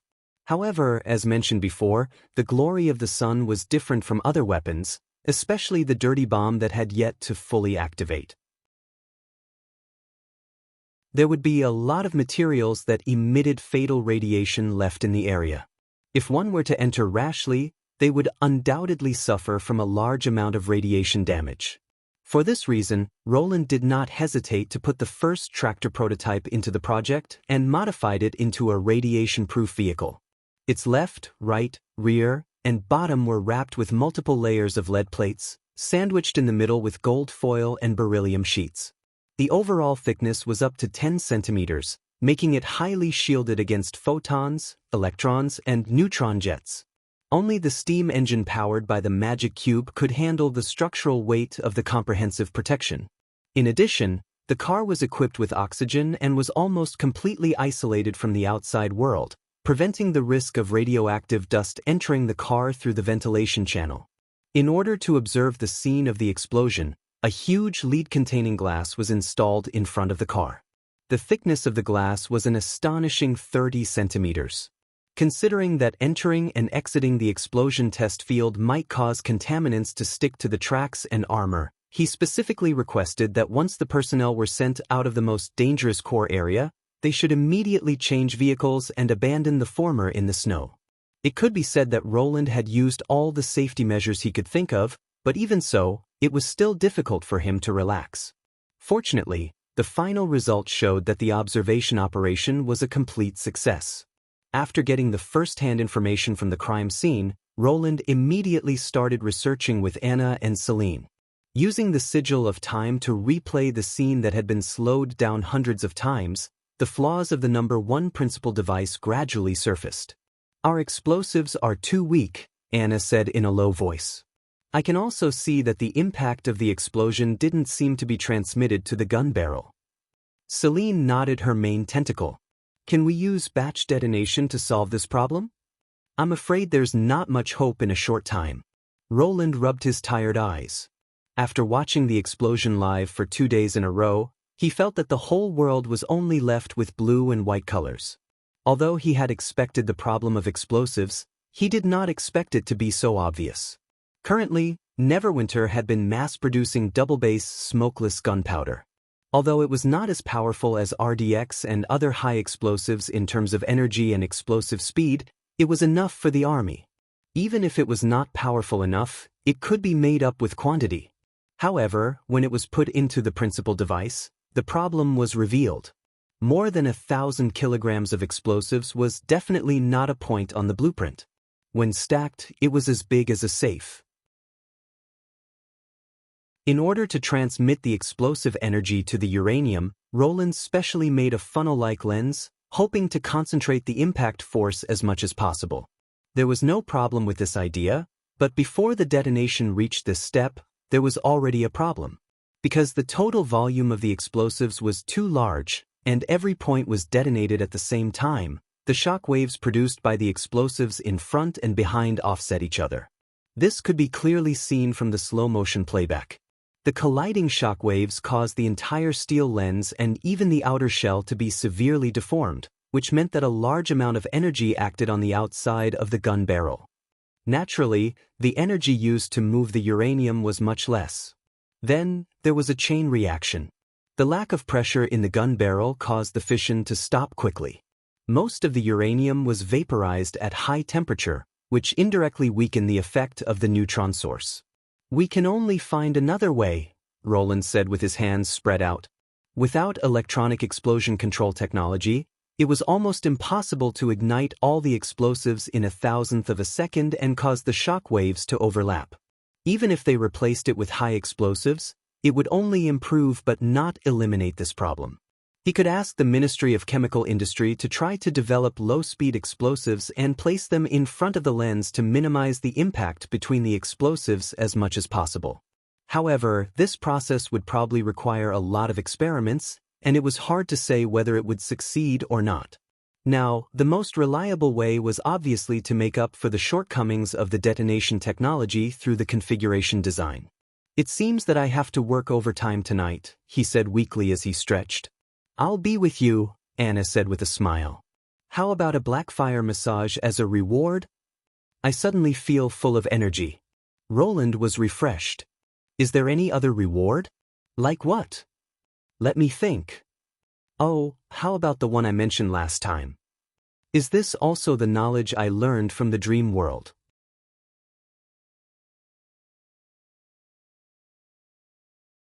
Chapter 1328. Scroll went up to the third floor of the castle with a large stack of documents and met Nightingale, who was yawning and about to leave, in front of the office. "You're still awake?" The latter stopped and raised her eyebrows in surprise. "Probably because I'm getting old and can't sleep recently." Scroll smiled and shook her head. "Where's His Majesty? Is he asleep?" "Yes, he went back to his bedroom half an hour ago." "Then why are you still in the office?" She covered her mouth and said, "Are you eating His Majesty's snacks?" "Ah." Nightingale was slightly stunned at first, then she coughed twice and said, "Yes, I ate his spicy shredded beef and took 2 sips of chaos drinks." "Don't tell His Majesty." This time it was Scroll's turn to be stunned. What's wrong with her? Why did she reply so directly? In the past, as long as Nightingale was not caught on the spot, she would never admit to it. But when she thought that she and Vendi often stole Nightingale's drinks, Scroll didn't know what to say for a while. "Well, I'm going to bed." Nightingale looked away and walked to the second floor. "Don't stay up too late. I heard from Roland that the older you get, the more serious the sequelae of lack of sleep." She looked up at the bottom of the stairs and said, "Good night." "Good night," Scroll replied inexplicably, then turned around and walked into the office. Although the fire in the fireplace had been extinguished, the remaining heat from the heater was still there, and there seemed to be some lingering fragrance in the air. It seemed that Nightingale had been here for a long time. Without thinking too much, Scroll skillfully opened the bookcase, sorted the documents in her hand into the processing column, and then took out the documents that His Majesty needed to solve. They were all extremely long lines of equations. From the handwriting, Scroll could tell that some of them were Roland's, Anna's, and Celine's. One of her daily jobs was to bring these documents to the Arithmetic Academy, let the group of astrologers calculate the answers, and then hand them over to the central carrier for verification. From the written description, these things should be related to His Majesty's new experiment. However, she could not understand how he could determine the dimensions of a device that no one had ever seen or even imagined just by calculating on a piece of paper. It was as if the numbers on the paper were not numbers, but an outline of reality. To her, this was no different from predicting the future. Every time Scroll saw Anna's elegant notes, she couldn't help but sigh in her heart. This girl, who was born in Border Town, had already reached a realm that they couldn't understand at all. Everyone had been sitting in the same office at the beginning, watching His Majesty's interesting scientific experiments, and anyone could have a word or two. Now, the only one who could follow His Majesty closely was Anna. However, she did not feel any sense of loss in her heart. Instead, she was filled with pride. Because they were her sisters. Scroll sat in front of Roland's desk and flipped through the documents as usual, intending to memorize all of them. This way, even if there were any omissions in the distribution calculation, she would be able to find them in time. But this time, she noticed something strange. "Am I seeing things?" Scroll rubbed her eyes and found that there were strings of characters floating behind some formulas, as if they were the answers to her questions. If this was an examination paper or a household registration file, it wouldn't be surprising. Ever since she mastered the technique of quick searching, she could often tell where a document came from and everything related to it at first glance. The problem was that this was the first time she had seen this information. Not only could Scroll not understand the meaning of the arithmetic formulas, but even the answers floating behind them were also unclear. It was difficult to even understand them. Moreover, not every formula had similar strange symbols behind it. Most of the columns were still blank. If she stared at those illusory symbols for a long time, she would even feel dizzy. It seemed that Nightingale was right. Staying up too late really had an effect. Scroll sighed softly. Unfortunately, she hadn't been sleepy lately, as if her brain was always working at a high speed. Should I ask the hospital to prescribe some sleeping ferns tomorrow? She couldn't help but think that this thing didn't have much side effects on witches. Taking it once or twice shouldn't have any effect. After reluctantly memorizing all the information, Scroll suddenly felt a strong sense of dizziness, and even her consciousness became a little blurred. Her body involuntarily leaned forward, and the pen holder on the table was accidentally knocked down. But this dizziness came and went quickly. In just a few breaths, she felt that she had returned to normal. Not to mention any discomfort, her thoughts seemed to be much clearer than before. Scroll blinked her eyes, and after confirming that she was really okay, she smiled bitterly and bent down to pick up the pen holder. It was also at this moment that she felt as if she had been struck by lightning, because the appearance of the floor had changed. She would never mistake His Majesty's office. The floor was made of pine wood from the misty forest and covered with a layer of wool carpet. Although the appearance was a little old, His Majesty had never changed it. And now, the carpet under her feet was still wool carpet, but the material of the floor in the distance had changed. It had changed from wood to stone. How is this possible?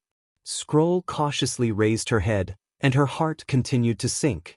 Not only the floor, but the whole office seemed to have changed.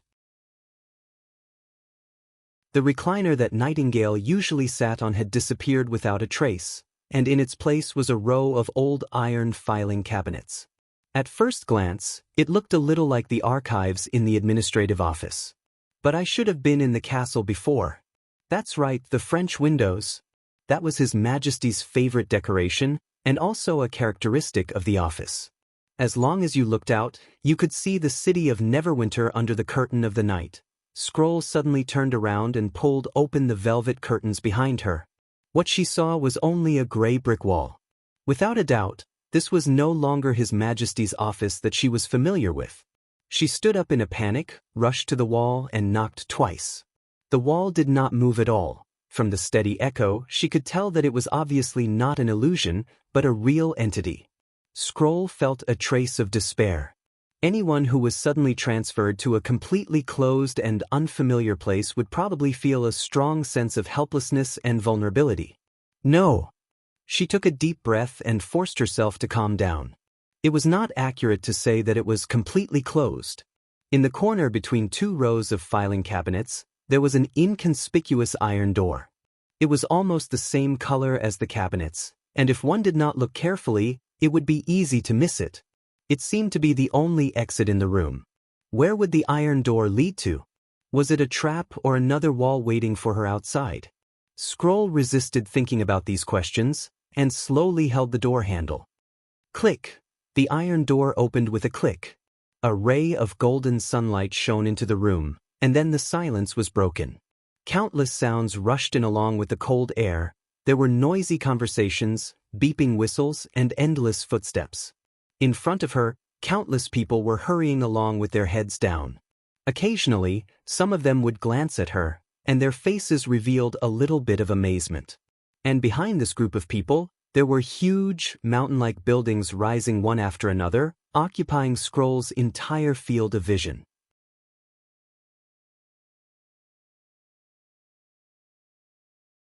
Chapter 1329. After waking up, Roland stayed in bed for a while as usual before he reluctantly climbed out of the warm quilt. Anna had obviously woken up very early and devoted herself to her work. She had brought breakfast on the table. Roland lazily put on his coat and planned to go to the bathroom outside to wash up and then come back to fill his stomach. Unexpectedly, as soon as he opened the door, he saw a group of witches waiting outside. "Your Majesty!" Roland could not help but feel a sense of déjà vu. There was no doubt that something big had happened in the Union for so many witches who did not participate in the war to gather here. But because he was still in the dream world, everyone was waiting for him at the door.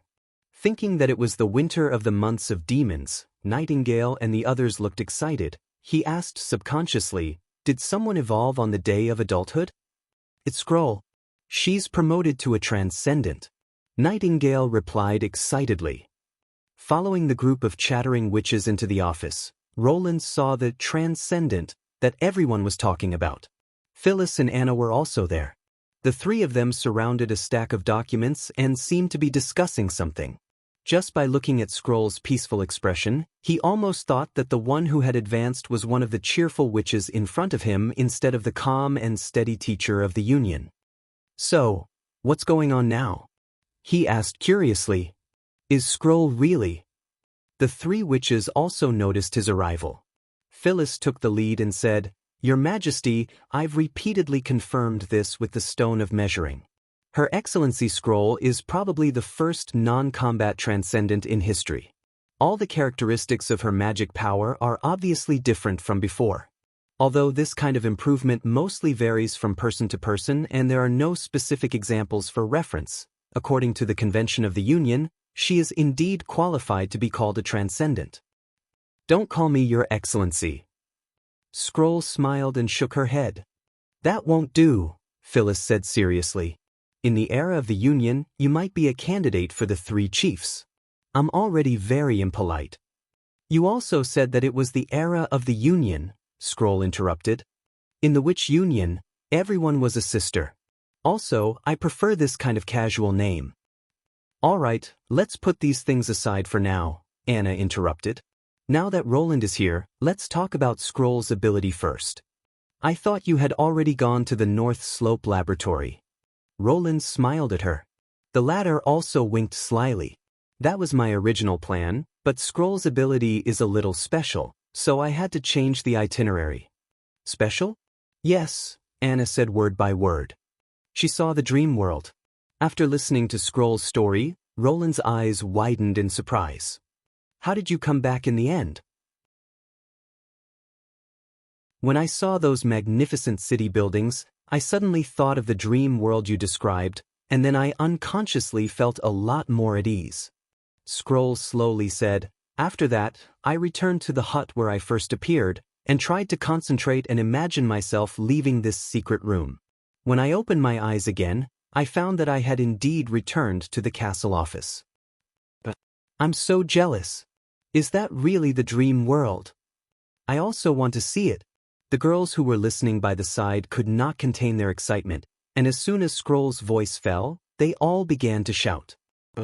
"I think it's impossible for me to create such a magnificent world with my own ability," Scroll said with a smile. "As for whether it's the same dream world, perhaps Your Majesty will know the next time you enter the dream world."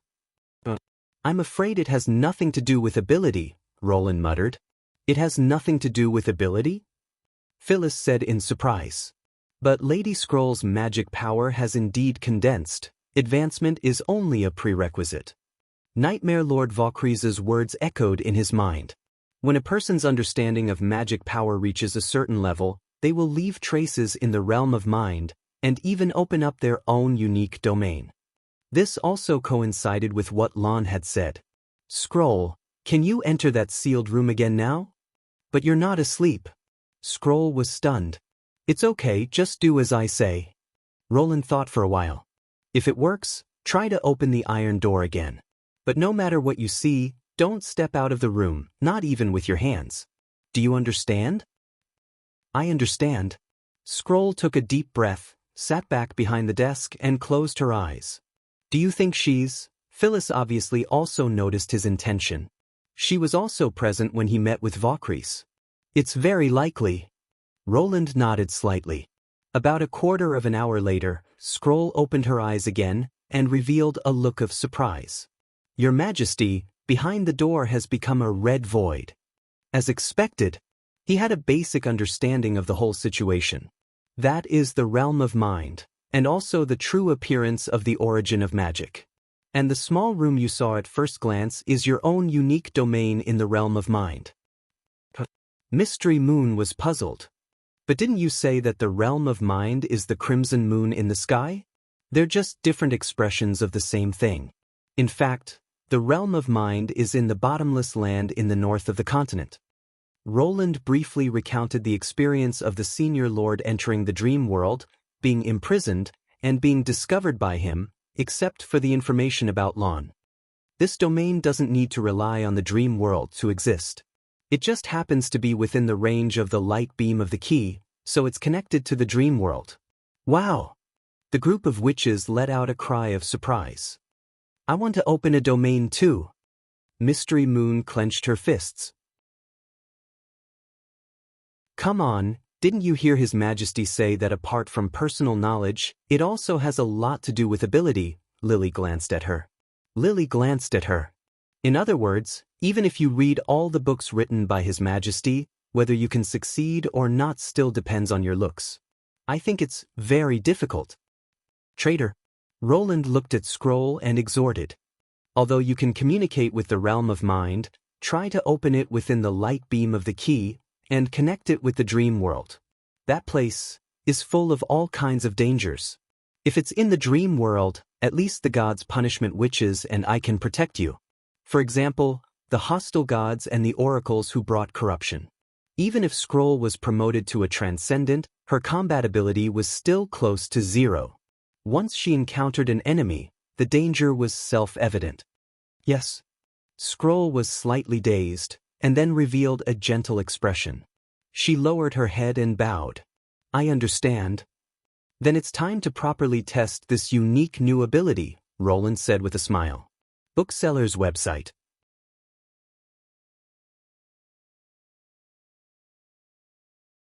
Chapter 1330. It did not take too long to test the changes in Scroll's abilities after her advancement. In fact, before Roland arrived, she and Anna had already discussed most of it. The answer that appeared at the back of the arithmetic formula was not an illusion, nor was it a result of calculation. It was the result of searching the memory. As the data contained a large number of reused formulas, and Scroll happened to have seen them, the answers appeared directly in her mind. This was especially true for complex functions. If every small term was memorized, then the total term could be quickly solved even if one didn't understand the specific meaning of the formula. Compared to looking through examination papers and files, the amount of work involved was obviously much greater, and it was not impossible in the past. But now that she could do it subconsciously, it was obvious that her main ability had improved to a considerable extent. But for the content that she had not memorized or partially memorized, she would not be able to get any answers. Therefore, to calculate the reliability of the new design sample, it had to be done by the Design Institute and the central carrier. But if Scroll had read through it once, the workload would be reduced by a lot. The main focus of the test was still on the archive in the realm of mind, although it was currently just a simple small room. The first thing to be determined was the rules of exchange between the two worlds. After all, as a transcendent, the way Scroll entered the dream world was fundamentally different from the gods' punishment witches and the nightmare lord. The former had to rely on the light beam to enter the dream world, while the latter had trespassed without permission, and even her body had changed. Scroll's method was more like connecting, like driving a car into a parking lot. Whether it was her body or consciousness, she maintained a relatively high level of integrity. If she could also take the goods in the parking lot with her, it would be very important. But reality proved that there was no such beautiful thing in the world. Scroll could bring the things she carried with her into the domain, but she could not bring the things in the domain or the dream world back to reality, not even a stone. Also, it was not entirely accurate to say that she had brought the items with her, because the test items did not disappear into thin air, but were still in her hands. Sorry, Your Majesty. After several tests, Scroll looked at her empty hands and said with some frustration, "It seems that my ability is still not enough. No, this is within my expectations. You don't have to worry about it." Roland and Anna looked at each other, coming to a conclusion in their hearts. The archive was probably the same as the dream world. It more or less had the power to distort reality. As long as it was within Scroll's understanding, she would be able to replicate it. At first glance, it looked like she had brought things from the outside into the realm of mind. However, it was impossible to bring it back. This made Roland secretly heave a sigh of relief. After all, Scroll was not the only one who could open up a domain in the realm of mind. According to the information obtained from Vokries, the king of the demons not only had the presiding Holy See, but also had a strong control over the domain. When it was in the domain, it was almost no different from a god. If the creations of the two worlds could be exchanged at will, the battle of divine will would obviously be filled with more risks and uncertainties. The next test was the tolerance of the domain.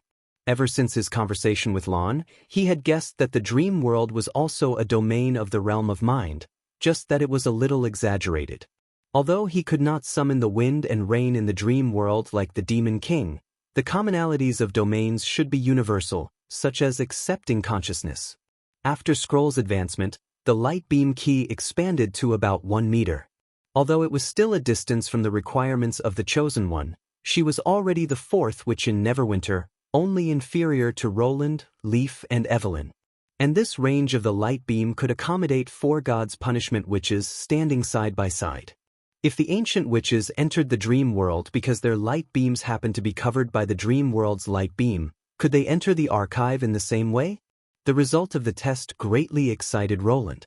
While he was awake, Phyllis relied on Scroll's domain to restore the appearance of 400 years ago. This undoubtedly verified his speculation. The outline of the realm of mind gradually became clear in his mind. However, the relationship between the number of people entering and the range of the light beam did not seem to be simple. Even if 4 gods' punishment witches closely stuck to Scroll and fell asleep, only one could reach the archive. Of course, it was enough for one person to enter. The final point was to locate the archive and determine its position in the dream world.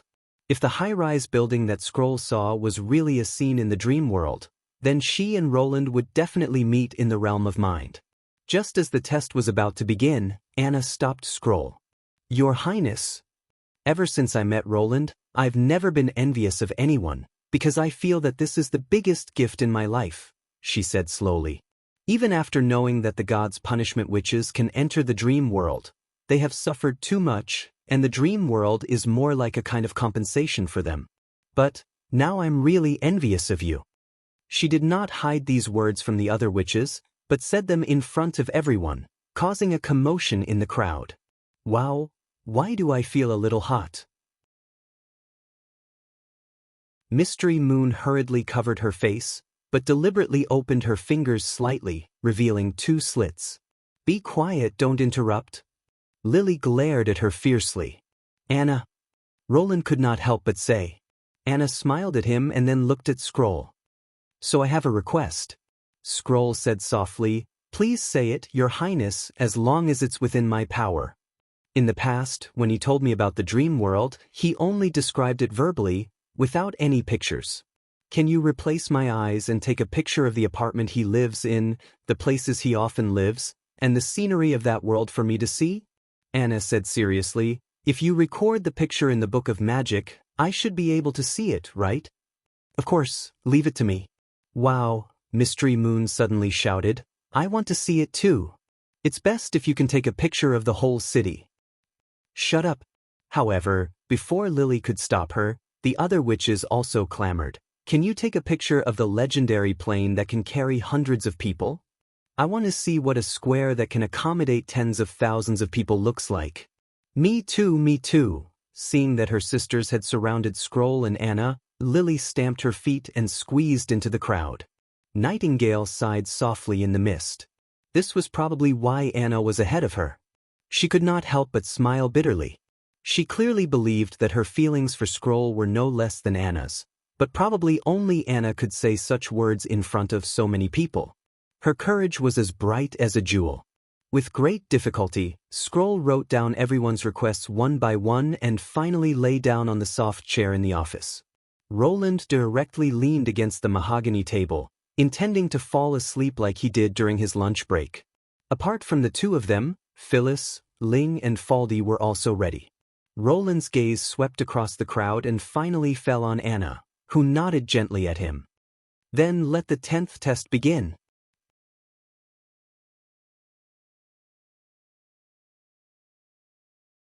Chapter 1331. Under the watchful eyes of the crowd, Scroll took a quarter of an hour longer than before to calm herself down and capture the faintly discernible magical fluctuations in her mind. When she opened her eyes again, she was already in the narrow archives. Phyllis then appeared beside her, in the appearance of a young witch. Hundreds of years had not left any trace on her. Although Phyllis had lived far longer than Scroll, at this moment, Scroll was like an elder to her. "What should we do next?" Scroll asked. "Leave it to me." Phyllis smiled confidently, then opened the iron door and walked out of the room. Scroll hurriedly followed her. The bustling grand city once again appeared in front of her eyes. Phyllis looked around and quickly locked her eyes on a young man who was walking toward her. She pulled Scroll's hand and directly stopped in front of the man. "Hello." Hearing the greeting, the man stopped and looked away from a small box in his hand. He raised his head with a slightly puzzled expression. But the moment their eyes met, the man's eyes revealed an obvious look of surprise. What's the matter?" "I'm sorry, I lost my phone and can't contact my friend. Can you, I understand. Is $100 enough?" The man quickly took out his wallet from his pocket and handed her a red note. At the same time, there was a hint of regret in his voice. "So be it if you're cheated. But looking at your attire, the person who organized this must have put in a lot of money." Phyllis's smile suddenly stiffened. "No, I just want to borrow your phone to make a call." The man was stunned for a moment before realizing that he had said the wrong thing. He awkwardly handed over the small box in his hand and apologized to the two. Phyllis shrugged and pressed a series of numbers. At this moment, Scroll still had not figured out the situation and did not know what to say. She could only pretend to be calm and stand where she was, but her heart was particularly nervous. This place was really too different from the world she was familiar with. A strong sense of strangeness was everywhere, like a wall that pressed down on her and made it hard for her to breathe. Many people around them had already noticed the two of them and swept their undisguised gazes in their direction. Among them, there was no lack of malicious intent. This reminded her of the exposed sisters of the Witch Cooperation Association. "Don't worry, all they can do is watch." Phyllis seemed to have sensed her uneasiness. She tilted her head and comforted her. "As long as you stare back, they will retreat faster than anyone else." At that moment, a beep came from the small box. "Hello, is that Phyllis?" It was the voice of His Majesty. In an instant, Scroll felt relieved. This was indeed the dream world, and His Majesty was not far from her. The sense of unfamiliarity was still there, but it wasn't as oppressive as before. Even the naked gazes that were cast at him were no longer as awkward and uncomfortable as before. Scroll took a deep breath and followed her gaze. Just as Phyllis had said, everyone avoided eye contact with her and turned their heads away guiltily. The crowd on the street seemed to move again. "It's me. Lady Scrolls is right beside me. The address here was—" Yes, that was what the map showed. Was it only 2 kilometers away from the apartment complex? "That's great. Yes, I'll wait for you here, Your Majesty, brother." After ending the call, Phyllis threw the small box to the young man. "Thanks." "No, you're welcome." The young man hesitated for a while and then said hesitantly, "Can we add each other as friends?" Phyllis casually told him a string of numbers. The young man recorded it down as if he had found a treasure, and then happily said goodbye to the two. "The small box you borrowed just now, is it the wireless telephone that His Majesty always wants to communicate across thousands of miles?" Scroll asked. "Yes, the level of technology in this world has already popularized wireless telephones in everyone's hands. Not only can they make calls, but they can also locate directions and search for information. Without it, it's almost impossible to go anywhere." Phyllis explained, "Because of this, as long as you remember the number, you can contact the other person at any time. If you meet someone you don't want to talk to, you can directly refuse or give them a random number." "I see." Scroll suddenly understood. No wonder His Majesty said that if the two of them were really in the same world, they would soon meet again. "You, on the other hand, have adapted much faster than I expected. You're worthy of being a mentor of the Witch Union." Phyllis smiled. Scroll gently shook her head and did not answer. She knew where her courage came from. He was already a king, but he still didn't make any progress. Probably only His Majesty would say that the king should protect his subordinates, right? Really, how long will it take for him to become a qualified king? Scroll also felt the same. From the moment the Witch Cooperation Association was sheltered, she should have stood in front of the king. But until now, she was still under his protection, which was really not a qualified performance. But if everyone was like this, it didn't feel bad. In that case, let's keep the status quo for a while longer. Hey, look at those two. That's a medieval robe. Are they playing Cosby? Speaking of which, the two of them are really beautiful. They don't look much worse than celebrities. Whispers could be heard from time to time, but Scroll no longer felt uneasy. About 10 minutes later, a round car stopped in front of the two of them. Sorry to keep you waiting. His Majesty poked his head out from the driver's seat. Get in. Phyllis opened the door and pulled Scroll into the car. Then, under the incredulous gaze of the onlookers, they swaggered off and disappeared into the traffic on the main road. We're really lucky. Ling, who was sitting in the passenger seat, turned around and said, if the connection point between Her Excellency Scroll's domain and the apartment are only 2 blocks away, Faldy's flying insects can monitor this area 24 hours a day. Faldy nodded. This area has been cleaned up before, and there are no signs of new fallen evils. Safety should be guaranteed. That's good. Roland smiled. So, as the first witch to enter the dream world on her own, how do you feel now, Scroll? Is this the car of the dream world? Scroll touched the chair behind her and knocked on the window.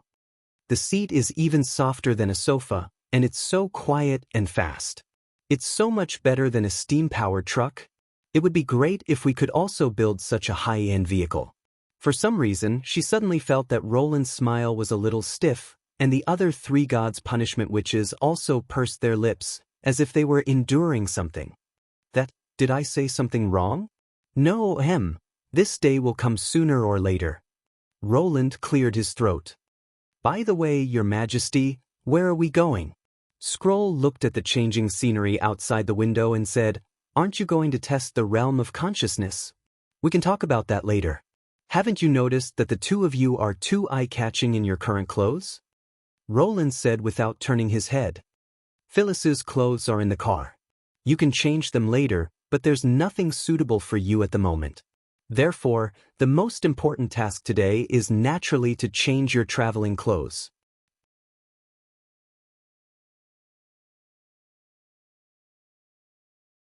Chapter 1332. Your Excellency Scroll, are you done changing? Ling asked outside the changing room. If you need my help, please don't hesitate to do so.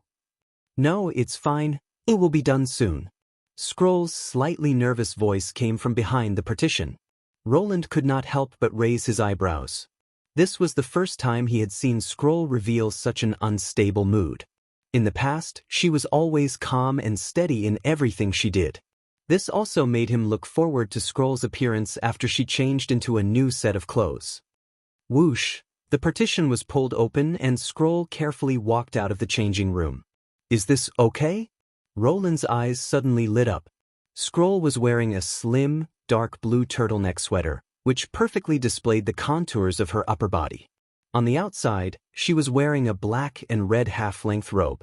The opening of the robe started from below her shoulders and extended all the way to her calves, giving her the charm of an evening gown. Her chest was open, forming an inverted V shape at the waist. Her towering chest and flat abdomen were half hidden, giving her an indescribable sense of beauty at first glance. Overall, her clothes were mainly in dark colors. There was no sense of frivolity at all. Instead, it looked extremely solemn. Coupled with the black-rimmed glasses on Scroll's face and her waist-length black braid, it added a mature and intellectual beauty to her. How beautiful! Phyllis exclaimed. Even among witches, it's enough to be praised.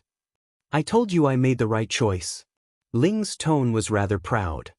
But, isn't it too revealing? Scroll subconsciously covered her chest with her hands. Of course not, isn't it wrapped up tightly? Faldy laughed. You can even accept the formal dress for the banquet, not to mention this improved version of the winter dress. And in the dream world, everyone wears it like this. Am I right, Your Majesty? Ling joined in. Roland chuckled and shook his head. Although there was underwear and a long sweater underneath, this kind of jacket with the top and bottom split was indeed not suitable for her usual robes. The key is not how other people wear it, but Scroll's own opinion. He paused and looked at Scroll. Do you think you like this set of clothes? Scroll looked at herself in the glass mirror. She had never seen this appearance before. Even if there was a huge difference between the two worlds, something like beauty would always be able to transcend countless gaps and resonate with people's hearts. She couldn't deny that she liked her current outfit. Your Majesty, she replied softly. That's good. Roland called the shop assistant over. I'll take the whole set. Sir, you really have good taste. These are the latest models for this winter, and they are a perfect match for this lady. The shop assistant took out a calculator and pressed for a while.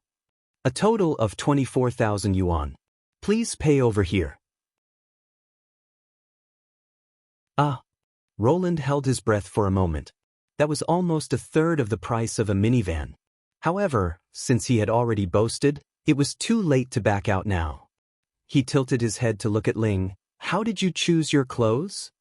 I chose the ones with the biggest numbers on the labels. Ling stuck out her tongue. My classmates at school always say that only price doesn't lie. Roland couldn't help but facepalm. Your Majesty, are these clothes very expensive? Scroll leaned over and asked in a low voice. Why don't we just forget about it? I'm the creator of the dream world.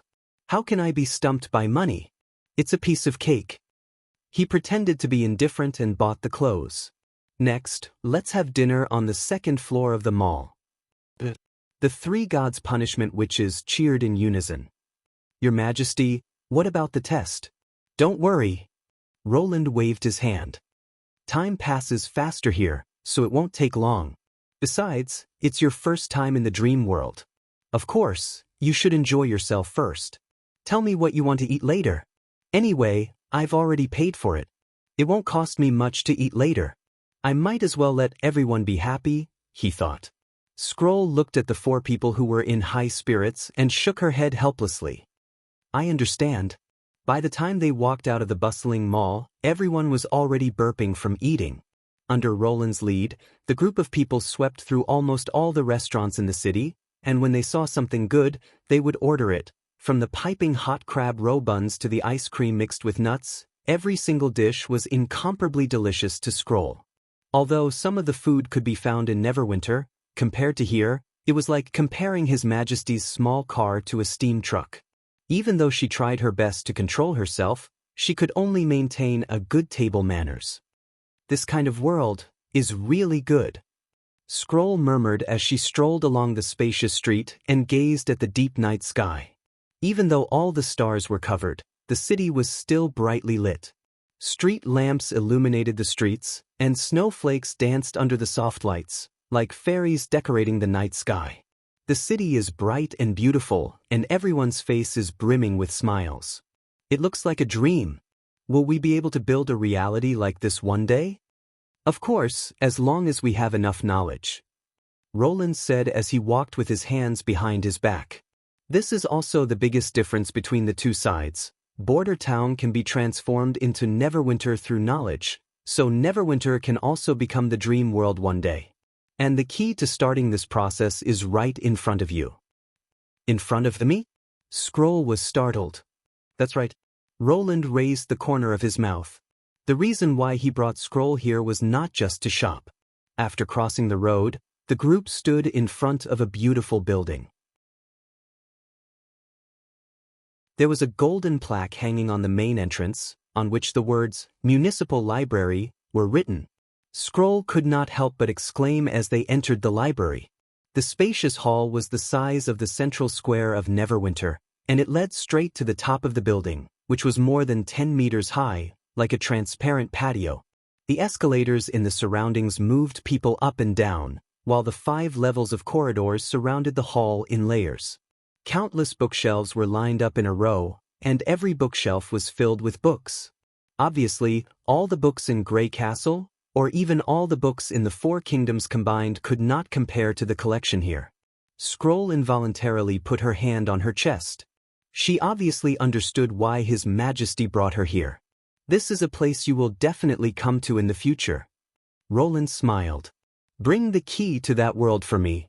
She took a deep breath, bowed her head to Roland, and said solemnly, I will not let you down. This was bound to be a time-consuming task, and it was difficult to see any results in a short period of time. But change always started from such a small place. Knowledge was like nourishment. As long as it was sprinkled, it could catalyze people's growth. He had been pushing for this matter to progress, and it was also for this purpose that Ling and the others were sent to school. Scroll's advancement would undoubtedly greatly accelerate this process. As the saying goes, it takes 10 years to grow trees, and 100 years to nurture people. Roland believed that in 100 years, the people in the real world would inevitably undergo earth-shaking changes.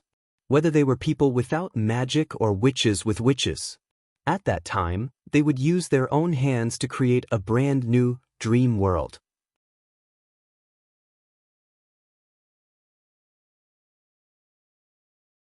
Chapter 1333. Late at night, Roland drove them back to Lioli Pavilion, which was the street where Scroll had first entered the dream world. Like the Tongzi district, it was an old street, but compared to the former, it was more commercial in nature. On both sides of the street, there were many convenience stores, greenfly restaurants, KTV shops, and internet cafes. They were not big, and the main customers were office workers and students in the neighborhood. Although the environment looked dirty and messy, it was suitable for Scroll to hide her identity. The entrance and exit of the connection point was on the side of the street. From the outside, it looked no different from an ordinary iron gate. As for whether this gate had originally been here or only appeared after Scroll entered the dream world, Roland did not know. However, this location was obviously very important. He was already considering whether to use the relationship between the association and the Clover Group to buy the shops on both sides. After all, Scroll's realm of consciousness could only carry one god's punishment, which, if she was targeted by more than one fallen evils, she would still be in danger. As a key figure in passing on knowledge, she obviously could not take any risks. If he could station a dozen combat witches around the connection point, it would undoubtedly be safer. While the crowd was thinner, Roland did a final test on the interaction between the two realms of consciousness. When the dream world stopped operating, no matter where Scroll was, she would be expelled from the dream world and returned to the small archive. This was also the biggest difference between her and the God's Punishment Witches. Although the God's Punishment Witches' consciousness would return to their own bodies, their position in the dream world would be fixed at the moment they left. This was also the reason why Roland asked them to enter and leave the dream world together at the Rose Cafe or the warehouse next door. Otherwise, when there was a change in personnel, someone might disappear into thin air. Scroll's problem was obviously more serious. At least in an emergency, the God's Punishment Witches could maintain a seamless connection with Roland when entering and exiting the dream world, but Scroll could not do this. This also meant that every time she entered the dream world, she had to start at the archive and end at the archive when she left the dream world. However, considering that as long as Scroll was taught to use a mobile phone, she could always ensure that they were in the right position before waking up from the dream world. Plus, Faldy's magic bug was always monitoring the area, so it was not a difficult problem to solve. This law also holds true in reverse. When Scroll voluntarily left her realm of consciousness, both the God's Punishment Witches and Roland would be forcibly expelled. The former would return to her body in reality, while the latter would appear in front of the Iron Gate. It wasn't a good feeling. It was like riding a roller coaster. The last point was beyond Roland's expectations. After Scroll left the realm of mind, the iron door was still there, but behind it was neither a wall nor the narrow gray room, but a red void. That was the symbol of erosion. According to Garcia, the erosion crevice was not something that could be seen everywhere. The places where it existed would usually be guarded by the association's commissioner. In other words, this erosion should have been brought by the archives. As expected, The relationship between the realm of mind was not simply one of containment and accommodation. Roland realized that they were all a part of the realm of mind and used the power of the origin of magic. This was probably the most appropriate explanation. This was in line with what Lon had said: as long as the dream world devoured more cores, he would have the opportunity to invade the domain of God. Another question popped up in his mind. If the realm of consciousness of other senior demons entered the range of his light beam, what would happen to the dream world? Could they also appear in this city like the scrolls? The next day, Roland received the latest news from the front line. There were 2 letters in the envelope. One was written by Vendi. The letter briefly described the current situation of the witches, and the second half focused on Nana Pine. The little girl who had followed the witch union all the way had finally welcomed her day of adulthood. Like Lucia, Mystery Moon, and the others, her magic power had condensed at the moment of adulthood. According to the union's classification system, she could be considered a real senior wish. The letter didn't explain the specifics of Nana's ability. Maybe everyone was too busy, or maybe Nana's magic power was too precious to be wasted on the test. But Roland didn't care about that. For him, the most important thing was that Nana had safely crossed the threshold. The other letter was much thicker. There were reports from the First Army and proposals from the General Staff Department. This was also a major drawback of the current information transmission channels.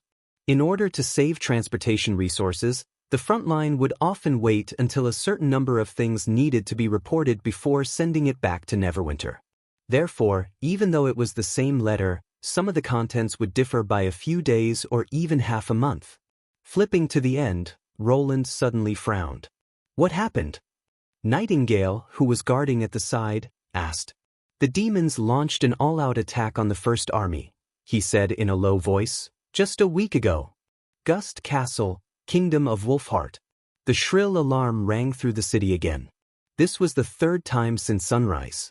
Damn monsters, don't they know fatigue? Jodl spat on the ground and took out a paper bag from his pocket. He poured it for a long time but could not pour out anything. Here. A hand suddenly stretched out from beside him. This is what you're looking for, right? Jodl tilted his head and realized that the speaker was Fairy. She handed him a small white pill. You don't need this? He picked up the pill hesitantly. I'm not as weak as you. It's just a day or 2 without sleep, Fairy replied expressionlessly. And I hate these things. Who knows what they're made of? I advise you to eat less. Maybe you're right. Jodl let out a long breath and tossed the pill into his mouth. But at least it can keep me alive for now. When the pill dissolved on his tongue, an extremely bitter taste quickly filled his mouth. At the same time, the bone-piercing chill in the air and the dizzying tiredness and exhaustion seemed to have been swept away. Even his stiff fingers and limbs became flexible. He felt that he had once again become a sharp hunter and not an exhausted prey waiting to be slaughtered. This was the feeling. Jodl raised his spear and placed it firmly in the shooting position. These pills had only been distributed to every soldier as a ration half a month ago.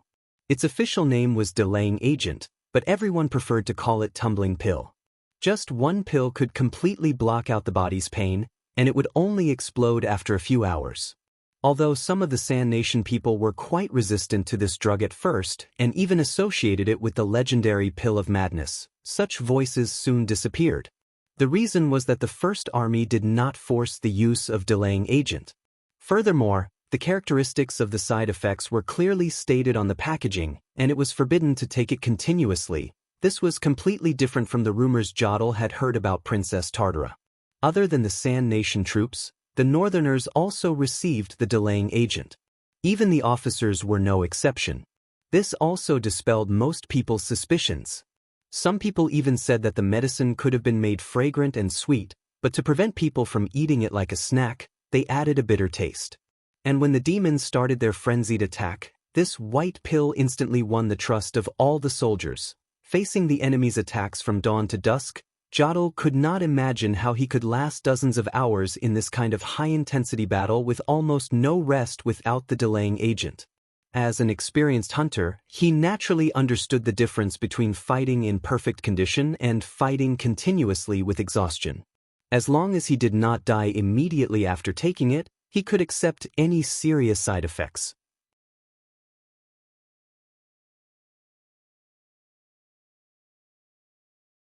Chapter 1334.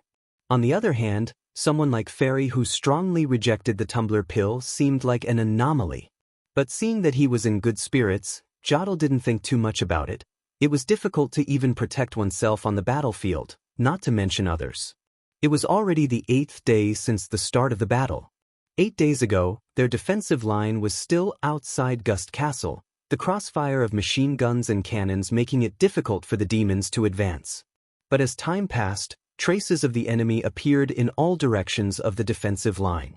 Huge skeletons began to pierce the area between Gust Castle and Metalstone Ridge, turning the weakly defended area into a red fog zone. The aerial knight tried to stop them, but it was to no avail. When the demons used these fortress-type monstrous beasts to surround them from both sides, the cannons' attacks were scattered. To prevent the army from being surrounded, they retaliated while retreating to the rear. The next step was to repeat the process. The enemy's attack was like an endless tide, and everyone felt great pressure. The rest time was also reduced from the normal rotation to 4 to 5 hours. Although there were several reinforcements from the rear, the gap in the number of people was so big that it was obvious at a glance. There were no more than 2,000 soldiers at the front line, and the demons' attacks were all above 20,000. The devil beasts even bypassed the defensive line and charged in the direction of the Cage Mountain.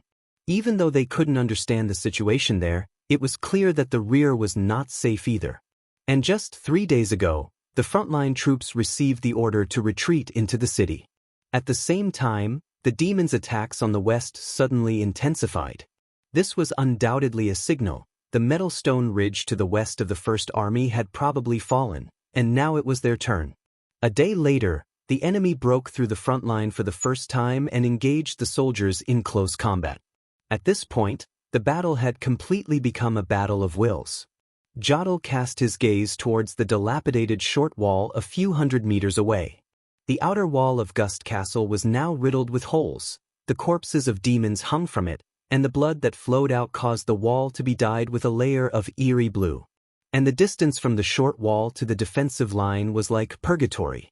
Soldiers and berserk demons were mixed together, half of them buried in snow, the other half frozen in the cold wind, like naturally formed statues.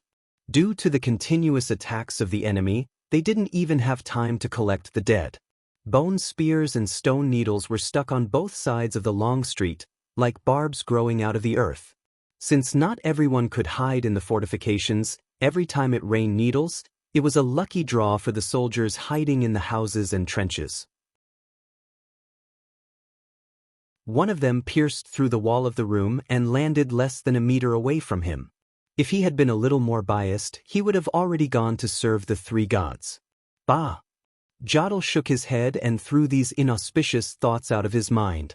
When the clan was in danger, no matter how many times he prayed to the three gods, he never received a response. This time, naturally, it was not the three gods' protection.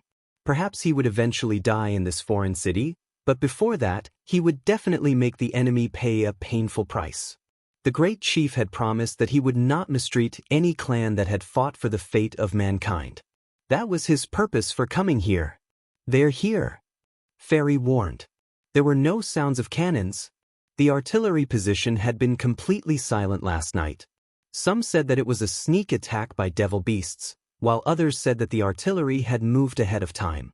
But no matter what, they could only rely on themselves to defend against the enemy now. The figures of the demons finally appeared on top of the wall. The first to open fire was still the machine gun squad. Other than the long-song cannons, the loud and continuous sound of the machine gun was the most pleasant sound in the soldiers' hearts. The flying bullets scattered the snow beside the wall. The first demon that climbed over the wall was instantly shot down, and the demon that followed closely behind it also had their skulls blown off by the rain of bullets. Gunshots also rang out from the east and west sides of the city. This was clearly another fierce siege. Jottle didn't care about the demons charging directly into the firing line. Instead, he focused his attention on the streets around 100 meters away. After 3 days of defending the city, he had already understood one thing. The most dangerous place was often not the place where the firepower was focused, but the seemingly quiet street corners. At this moment, the First Army no longer had a fixed line of defense. The troops were scattered around the blockhouses in groups. Their most important task was to prevent the demons from sneaking close to the permanent fortifications. Even if he wanted to attack the enemies hundreds of meters away, it would be difficult for him to accurately hit them. Suddenly, 5 or 6 mad demons appeared on the roof of a 2-story mud building. They seemed to be planning to use the building to bypass the area with the most firepower. This action completely exposed them to Jodl's gun. He held his breath, aimed at the demon walking at the end, and pulled the trigger. The target fell in response. Fairy and the other 2 teammates followed suit and opened fire. The fragile wooden roof couldn't support the mad demon's large movements at all. As they climbed slowly, they became the most eye-catching targets. 4 o'clock. A large number of demons have been spotted in the 4 o'clock direction. Before they could finish off this small group of escaped demons, a sand nation behind them cried out in alarm. "They're coming this way. Leave this place to me," Fairy shouted. "You guys go deal with the other side." Jodl immediately turned his gun around and ran to another window. The most accurate shooter among his teammates was undoubtedly Fairy. If he said he could finish off the remaining demons, then there would definitely be no problem. But when he saw hundreds of demons swarming towards their hiding place, Jodl's heart sank slightly. "Damn it, were those guys just now testing us?" Someone exclaimed. "I'm afraid so." He immediately made a judgment. "Everyone, don't conserve your ammunition. After we finish off this wave of demons, move towards the 6 o'clock direction." Concentrated gunshots instantly rang out from the window. Among them were the new automatic weapons issued by the troops. Compared to the roar of the Mark I type, the new weapon, known as the general-purpose machine gun, had a crisper sound, but its firing rate was no slower than those huge monsters. The only drawback was that its magazine could only hold 30 rounds, so its suppressive ability was inferior to the former. But the enemies clearly didn't expect that the top of a small clock tower could explode with such astonishing firepower. Under the head-on attacks of the general-purpose machine gun and rocket launchers, more than half of the hundreds of demons were instantly killed, while the remaining enemies raised their bone spears. "Pay attention to the spears," Jodl warned loudly as he suddenly crouched down. Dozens of bone spears shot out like arrows from a bow, piercing the top of the clock tower in the blink of an eye. Clang. The copper bell that was struck let out a series of buzzing sounds. If it was on flat ground, it would be difficult to escape from this attack. However, the difference in elevation formed a natural concealment area. Even if the bone spears shot from below filled the windows, it would be difficult for them to hit the soldiers lying on the ground. The gunshots only stopped for a moment before resuming again. The remaining mad demons were caught in a dilemma. They were almost certain that they would be able to finish off this small team of enemies. Jodl couldn't help but heave a sigh of relief. He also felt a little regretful. He heard that the general-purpose machine gun was expensive, and it had to be used by the Air Knight first. If the frontline troops had won, even if they didn't rely on the cover, the demons would still be no match for them. But at that moment, Fairy suddenly screamed, "Oh no, get out of here." He was stunned and instinctively turned his head to look. There was a breach in the city wall in the distance. A huge spider demon climbed over the wall and crouched down. It opened the shell on its back, and the dark stone pillar faintly glowed. Wait, could it be aiming at them? Jodl raised his head. The copper bell hanging on the beam of the roof was still trembling slightly. Damn it, it was the bell just now. He picked up his gun and ran down the stairs. And at the same time, a light chime came from afar. Bang! Before he could run down the first floor, the black stone pillar that was thicker than a human flew in a high parabola and smashed straight into the middle of the clock tower. With a loud rumble, the entire tower collapsed.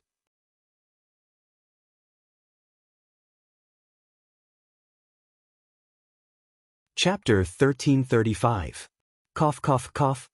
Amidst the billowing dust, Jodl coughed as he slowly climbed up from the ground. Debris was still falling from the ceiling, and only a small part of the building that had been standing tall a moment ago was now left with only a small part of the bottom. Fortunately, the collapsed beams and the foundation of the wall formed a narrow shelter for him, and he was able to survive. "Is there anyone alive?" he shouted with great effort, but the dust quickly blocked his mouth. Clearly, it was unlikely that his teammates had heard him. Jodl had no choice but to crawl through the cracks between the beams and the stones towards the light above. With the help of the dim light, he could see a few broken pieces of wood stuck in his arms and thighs. Blood seeped out and dyed his military uniform red. The delaying agent had undoubtedly played a key role again. If it hadn't blocked the pain, he didn't know how long it would have taken for him to recover from the fall. With great difficulty, he crawled out of the ruins. Jodl suddenly realized that several demons were less than 10 meters away from him. They were clearly the troops that had charged straight for the clock tower. If the spider demon's attack had come a little later, it would have only been a matter of time before they were wiped out. But now, the situation had been reversed. The purpose of the enemy's encirclement was self-evident. They were planning to eliminate any survivors who might have escaped. Jodl didn't hesitate too much. He knew that his chances of leaving alive were slim. The bolt rifle could only fire one bullet at a time, and with the Mad Demon skills, they were enough to tear him to pieces in the time it took for him to pull the bolt. Even so, he still decisively raised his gun. To the Sand Nation, death wasn't scary. What was scary was not being able to see hope. His death could be exchanged for the continuation of his clan, so that his wife and children could eat their fill. That was enough. The moment he fired, Jodl couldn't help but think of the moment when he had resolutely submitted to the Great Chief while bearing the heavy pressure of the Iron Sand City's large clans. That night, he had also charged towards the Wildwave and Cut Bone clans with the determination to die. One of the mad demons fell to the ground with the sound of the gunshot, and the other three quickly pounced towards him. At this distance, sharp claws were more effective than throwing spears. In the blink of an eye, a large open hand stretched out in front of him. If it had grabbed him, half of his face would have been crushed. It was also at this moment that Jodl suddenly felt that his body was no longer under his control. His body leaned backwards, dodging this fatal attack at an unbelievable angle. Then, using the gun handle as a fulcrum, he suddenly leaped backwards, borrowing the momentum of falling backwards to soar into the air, completing a beautiful backward roll. By the time he landed on the ground, the second bullet had already been pushed into the barrel. What was going on? Jodl was completely stunned. Was it the side effect of the delaying agent? But not only did he not feel the pain from the superimposed pain, his movements were even more agile, except that none of this was out of his will. Even though he was in a daze, his body showed no signs of stopping. The demon roared as it charged forward. The Sand Nation's hands held the gun steadily. The moment the gun was fired, the muzzle was already pressed against the demon's head. Bang! The enemy's head exploded. The second mad demon was already in front of him. As if it had learned its lesson, it didn't pounce on Jodl immediately. Instead, it pulled out its bone spear and swung it horizontally. The only thing the latter could reach was the gun in his hand, and that was exactly what his body did. The result was that due to the huge difference in strength, the gun was directly sent flying and landed in the ruins with a clatter. Just when Jodl thought that everything was over, his body once again did something unexpected. He straightened his body and directly crashed into the mad demon's chest. His right hand pulled out the bayonet at his waist. This time, the bayonet went from bottom to top, piercing through the enemy's helmet from the chin. Red mist instantly gushed out. By the time the enemy wrapped its arms around him and wanted to take him down with it, Jodl had already slipped out of the enemy's grasp like a loach. The mad demon staggered 2 steps, and finally knelt on the ground. Defeating a demon whose physical strength far surpassed a human's in close combat was something Jodl had never imagined. But now, not only did he do it, he even killed 2 of them in one go. The last remaining mad demon finally raised its bone spear. But its target wasn't Jodl, but a broken wall in the ruins of the clock tower. The spear pierced through the wooden window on the wall like lightning. A short figure cried out in surprise and fell out from behind the broken wall. It was Fairy. The mad demon completely ignored its withered arm and ran towards him. Jodl also couldn't help but change his direction and charge straight towards the enemy. The two of them reached Fairy at almost the same time. The moment the mad demon attacked, Jodl's military knife also pierced through the enemy's throat from behind. Red mist splashed out from the wound and sprayed onto Fairy's raised arm. His companion let out a shrill scream, and Jodl suddenly realized that he had regained control of his body. "Don't tell me you're..." Looking at his opponent's rapidly rotting arm, he suddenly understood. "What? Are you here?" Unlike the churches in the north, the Majans didn't see witches as symbols of evil. Instead, they saw witches as goddesses with extraordinary power. Because they were few in number, clans that had goddesses were usually potential replacements in charge of Iron Sand City. Jodl had once heard of a tribe called the Sandstone Clan. Under the leadership of their goddess, they followed the Queen of Clearwater on an expedition to the distant north, never to return. And that goddess was called Kabbalah, and her ability allowed her to command others to work for her. But they didn't receive the rewards they deserved. The departure of a large number of young adults caused the Sandstone Clan to collapse, and the women and children who remained in the southernmost region were swallowed up by other clans. It wasn't until the Great Chief re-established the laws and regulations of the desert that the name of this clan was preserved. Superb combat skills, an uncontrollable body, and Majin background. After witnessing this unbelievable scene, he couldn't think of any other reasonable explanation other than the Sandstone Goddess. But now was clearly not the time to think about it. He took out a roll of bandages from his waist pouch and bound Fairy's arm tightly. Then he used a knife to scrape off the festering skin, then carried Fairy on his shoulder and ran in the direction of the permanent fortifications. "Don't tell anyone about this." His teammate's soft murmur came from behind. "But, I beg you," Fairy interrupted weakly. Jodl hesitated for a while, then nodded slightly. "All right, I won't say anything." The sounds of gunfire continued to come from all around them, but the frequency had decreased by a lot. He saw that the spider demon that had charged into the city had half its body blown away by a field cannon, and was now completely paralyzed. After entering the inner city, someone would jump out from hiding every few steps, taking turns to cover their retreat to a safe area. When Sky Knight's figure appeared in the sky, Jodl knew that they had finally blocked another round of attacks from the demons. Perhaps the next clash would be the garrison's last defense, but at least for now, victory still belonged to them. But to Jodl's surprise, half an hour later, all the troops received new orders to abandon Gust Castle and retreat towards the western exit of the Cage Mountain.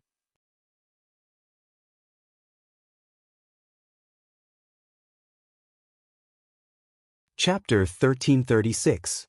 Sir, my subordinates have reported that the Gust Castle has been captured by us not long ago. Those insects are fleeing towards the south. A junior knelt on one knee and said loudly, "You've done well. I will report this contribution to His Excellency Sky Lord." Todalok nodded approvingly. "Don't worry about the defeated soldiers for the time being. Continue to cut the insects' front line to the east until they are utterly defeated. This war will give you more than one chance to advance. Make good use of this opportunity and use their blood to exchange for honor." This subordinate understands. After the junior ascendant left, Todalok sneered and looked at the map provided by the human aristocrat. The insects are nothing more than this. Sir Haxord is worrying too much. Their traps might work once or twice, but they wouldn't work every single time. In the end, the outcome of a war is decided by direct force. Even if their resistance is much stronger than it was 400 years ago, it still can't make up for the overall gap between the races. But our losses are not small either. The antennae under Siassi's chin hissed. We've lost nearly 40,000 warriors in 8 days. Over 30% of our frontline troops have already been lost. If we continue fighting like this, there might be a gap in our follow-up forces. So what? Stubbornly resisting in the early stage and collapsing in the later stage. Isn't this the usual behavior of the insects? In the battle of divine will, only a strong race that can withstand more casualties will be able to win the final victory. Now that the western part of the kingdom of Wolfheart has fallen into my hands, how long can the remaining 2 cities last? When we surround them from all sides, they will soon lose the will to fight, just like now. Xyaxis did not refute. Although the strength of the humans' resistance was somewhat beyond its expectations, it still agreed with the other party's view. After all, it had seen too many stalemate situations suddenly collapse, just like the seemingly solid surface of a frozen river shattering in an instant. The cause was usually just a crack. Humans always put up the strongest resistance at the beginning, but as the number of casualties continued to increase and they failed again and again, they would gradually lose confidence, and there would be internal divisions. In the end, they would completely lose the will to resist. In the early stages, the tribe would suffer more casualties than the enemy, but as long as the pressure continued, the situation would be reversed. Towards the end, it would not be an exaggeration to say that humans would flee at the sight of the wind. This was not simply a matter of courage.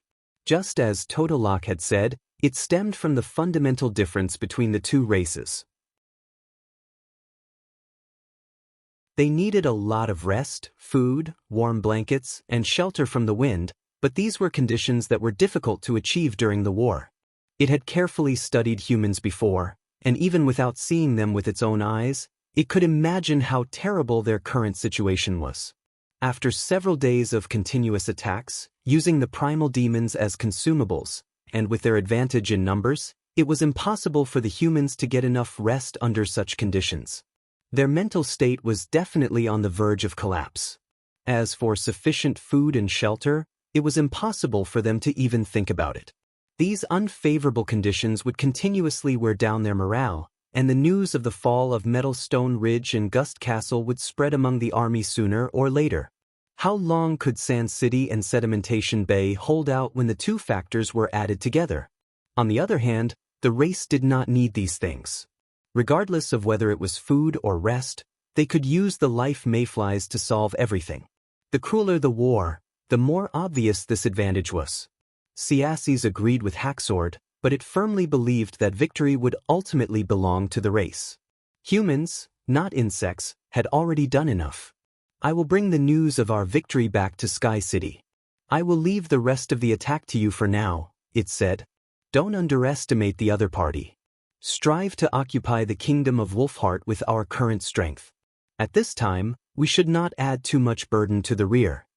Totolok exhaled a breath of hot air. Don't worry, if we don't have enough troops, I will personally fill in the gaps. After retreating to a safe area, Jodl slept for more than 10 hours. When he woke up, he felt weak all over, and his stomach was a little uncomfortable from hunger. He instinctively wanted to feel for the dry rations in his waist bag, but found that the clothes on his body had been changed into new ones, and the familiar rifle by the bedside was no longer there. There were 10 or so wooden beds in the tent, but they were all empty.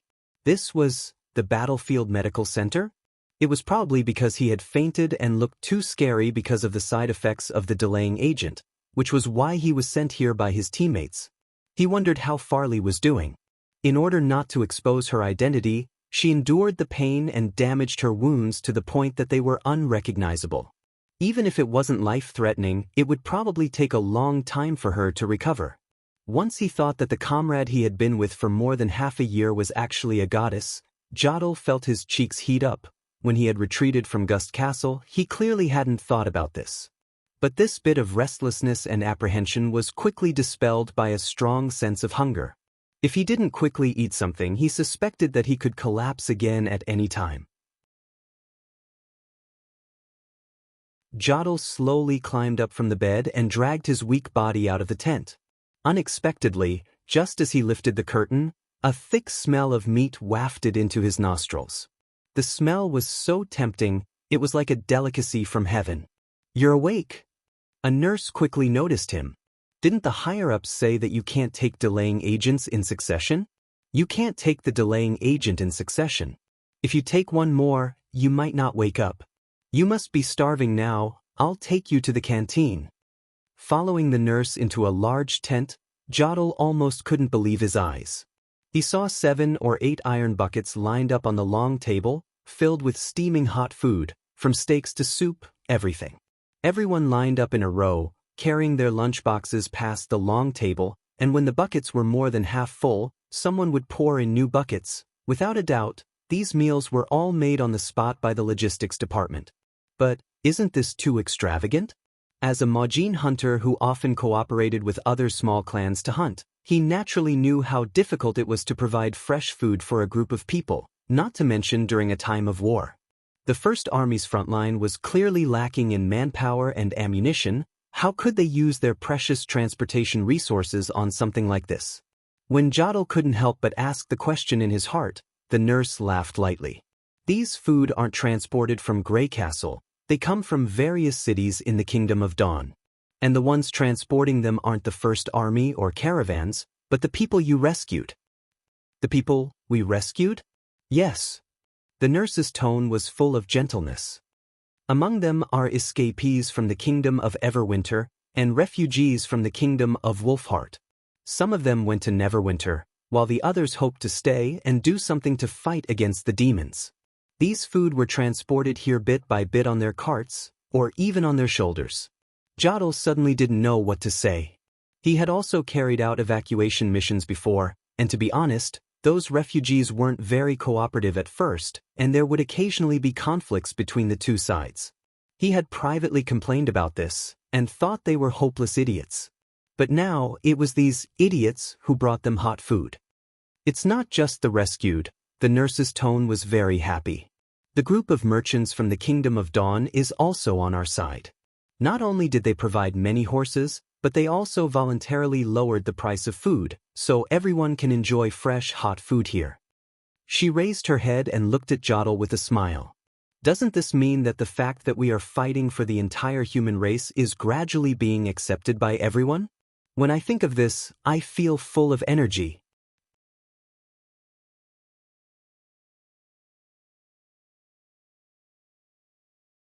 Chapter 1338. To fight for all of humanity. Even though the chief had indeed said that this war would decide the fate of humanity, Jodl had joined the First Army mostly for his clan, and had never considered getting anything in return from others. Regardless of whether they appreciated it or not, this was a mission he had to complete. Even though Jodl still thought so, when he recalled the nurse's smile and ate the fresh and warm food, he felt an inexplicable warmth in his heart. Perhaps what he was doing was much more important than he had imagined. After finishing a sumptuous meal, Jodl returned to his team. The 9th Sand Nation Regiment he belonged to had a few new faces. This was not strange. Soldiers were continuously being sent to the front lines from the rear. Among them were veterans who had departed later, as well as new recruits. Because the front lines always suffered certain losses after every war, it was necessary to adjust and replenish the number of soldiers. Jodl was delighted to find 2 of his comrades who had been defending the clock tower at the time. I thought you were all sacrificed there, only me and Ka. Fairy managed to escape. After a warm hug, Jodl patted the other's shoulder hard. We were lucky. When the clock tower collapsed, the 2 of us were on the lookout at the bottom and luckily avoided all the falling rocks, the surviving comrade replied. The surviving comrade replied, you, on the other hand, are the surprising one. You're still safe and sound in the corridor. If we had known, we wouldn't have left first. No, retreating as soon as possible was the right choice. Jodl shook his head. In that situation, even if they had survived, they would have most likely bumped into the enemies heading towards the clock tower. If Kabbalah hadn't saved his life, he wouldn't have been able to escape the demon's encirclement. It's a pity the others weren't so lucky. In the end, only half of the 10-man team survived. Even though the Sand Nation, who had long since gotten used to death, had experienced too many separations, he couldn't help but feel a little sad. After all, after more than half a year of training and getting used to each other, they had formed a new bond between them. This bond was as close as the bond between family members. But as happy as he was, Jodl still had some doubts in his heart. The importance of Gust Castle was self-evident, even he could understand this. It was the fall of Metalstone Ridge that caused the flank of the defensive line to be completely lost. Similarly, giving up on the Gust Castle would transfer all the pressure to Fine Sand City and Sedimentation Bay, causing them to face the same predicament. He had thought that the first army would defend the city until the demons completely engulfed it. Being able to survive was something to be thankful for, but he wasn't as relaxed as he thought he would be. If the entire First Army was routed, not only would the clansmen's deaths be meaningless, but the clan's hard-won hope would also vanish. It was only because he scrupulously abided by his duty of obeying orders and his trust in the chief that he did not voice these questions in front of his two companions. May the three gods accept their souls. May the great chieftain protect their afterlife. After praying silently according to the customs of the Sand Nation, the other party changed the topic. Don't think about this, let's talk about something lighter. You may not know this, but Sir Iron Axe will come to inspect the camp tonight, and there will be a play here. Perform a play? Apart from boosting morale, the commander-in-chief had personally come here to give new orders. This was not surprising. However, something like a play seemed to be incompatible with war. The Sand Nation did not have such refined tastes, so he did not understand why the two were so excited. Obviously, his teammates saw through his thoughts. Yes, it's the famous Starflower Troupe. So, haven't you heard of them? Sir Drow Silvermoon of the Osha clan is one of the troupe members. After circling around for a while, the Seagull landed steadily on the airport at the western pass of the Cage Mountain. Nana walked down the gangway and immediately followed the medical staff to the medical camp. Report the conditions of the injured. She put on a white doctor's robe and did not stop walking. Arrange the beds according to the emergency manual. Those with critical organ injuries are given priority. Yes, the assistant nurse quickly replied. Currently, there are a total of 326 injured people in the camp, 55 of whom are in critical condition. Their beds are arranged in tent number 1. In order to prolong their lives, most of them have taken an overdose of delaying agent. The delaying agent is not a problem. Just pay attention to the anti-shock treatment after it expires. If the pain is too intense, use Dreamland water to stop the aftereffects. You should have prepared the Dreamland water for them to be injected later, right? Yes, that's right, the assistant replied. Although it was not the first time she assisted Miss Angel, it was still difficult for her to adapt to this petite girl who looked no different from the girl next door, calmly giving instructions like an experienced senior scholar. By the way, Nana stopped in front of tent number 1. The treatment equipment I asked for, have you prepared it for each patient? Yes, but... The nurse hesitated and unconsciously used honorifics. Do you really plan to treat so many patients at once? Based on past experience, more than 50 seriously injured people would need at least a few days of water treatment before they could truly be saved. Of course. Nana smiled at her. Don't worry. As long as I'm here, they will all survive. Looking at her confident smile, the nurse felt the worry in her heart suddenly dissipate. She took a deep breath and followed Miss Pine into the tent. After Nana put on the special rubber worm gloves, she stood in front of the first patient. The evolution on her day of adulthood gave her ability a new characteristic. Her original summoning ability could be attached to objects, and she could continuously heal the surrounding injuries. Compared to the previous direct treatment with magic power, the effect of the new ability was obviously not as good. At least, it could not heal the wounds at a speed visible to the naked eye. But at the same time, it consumed much less magic power and did not require the user to continuously use the ability. This was the biggest advantage of the enchantment ability.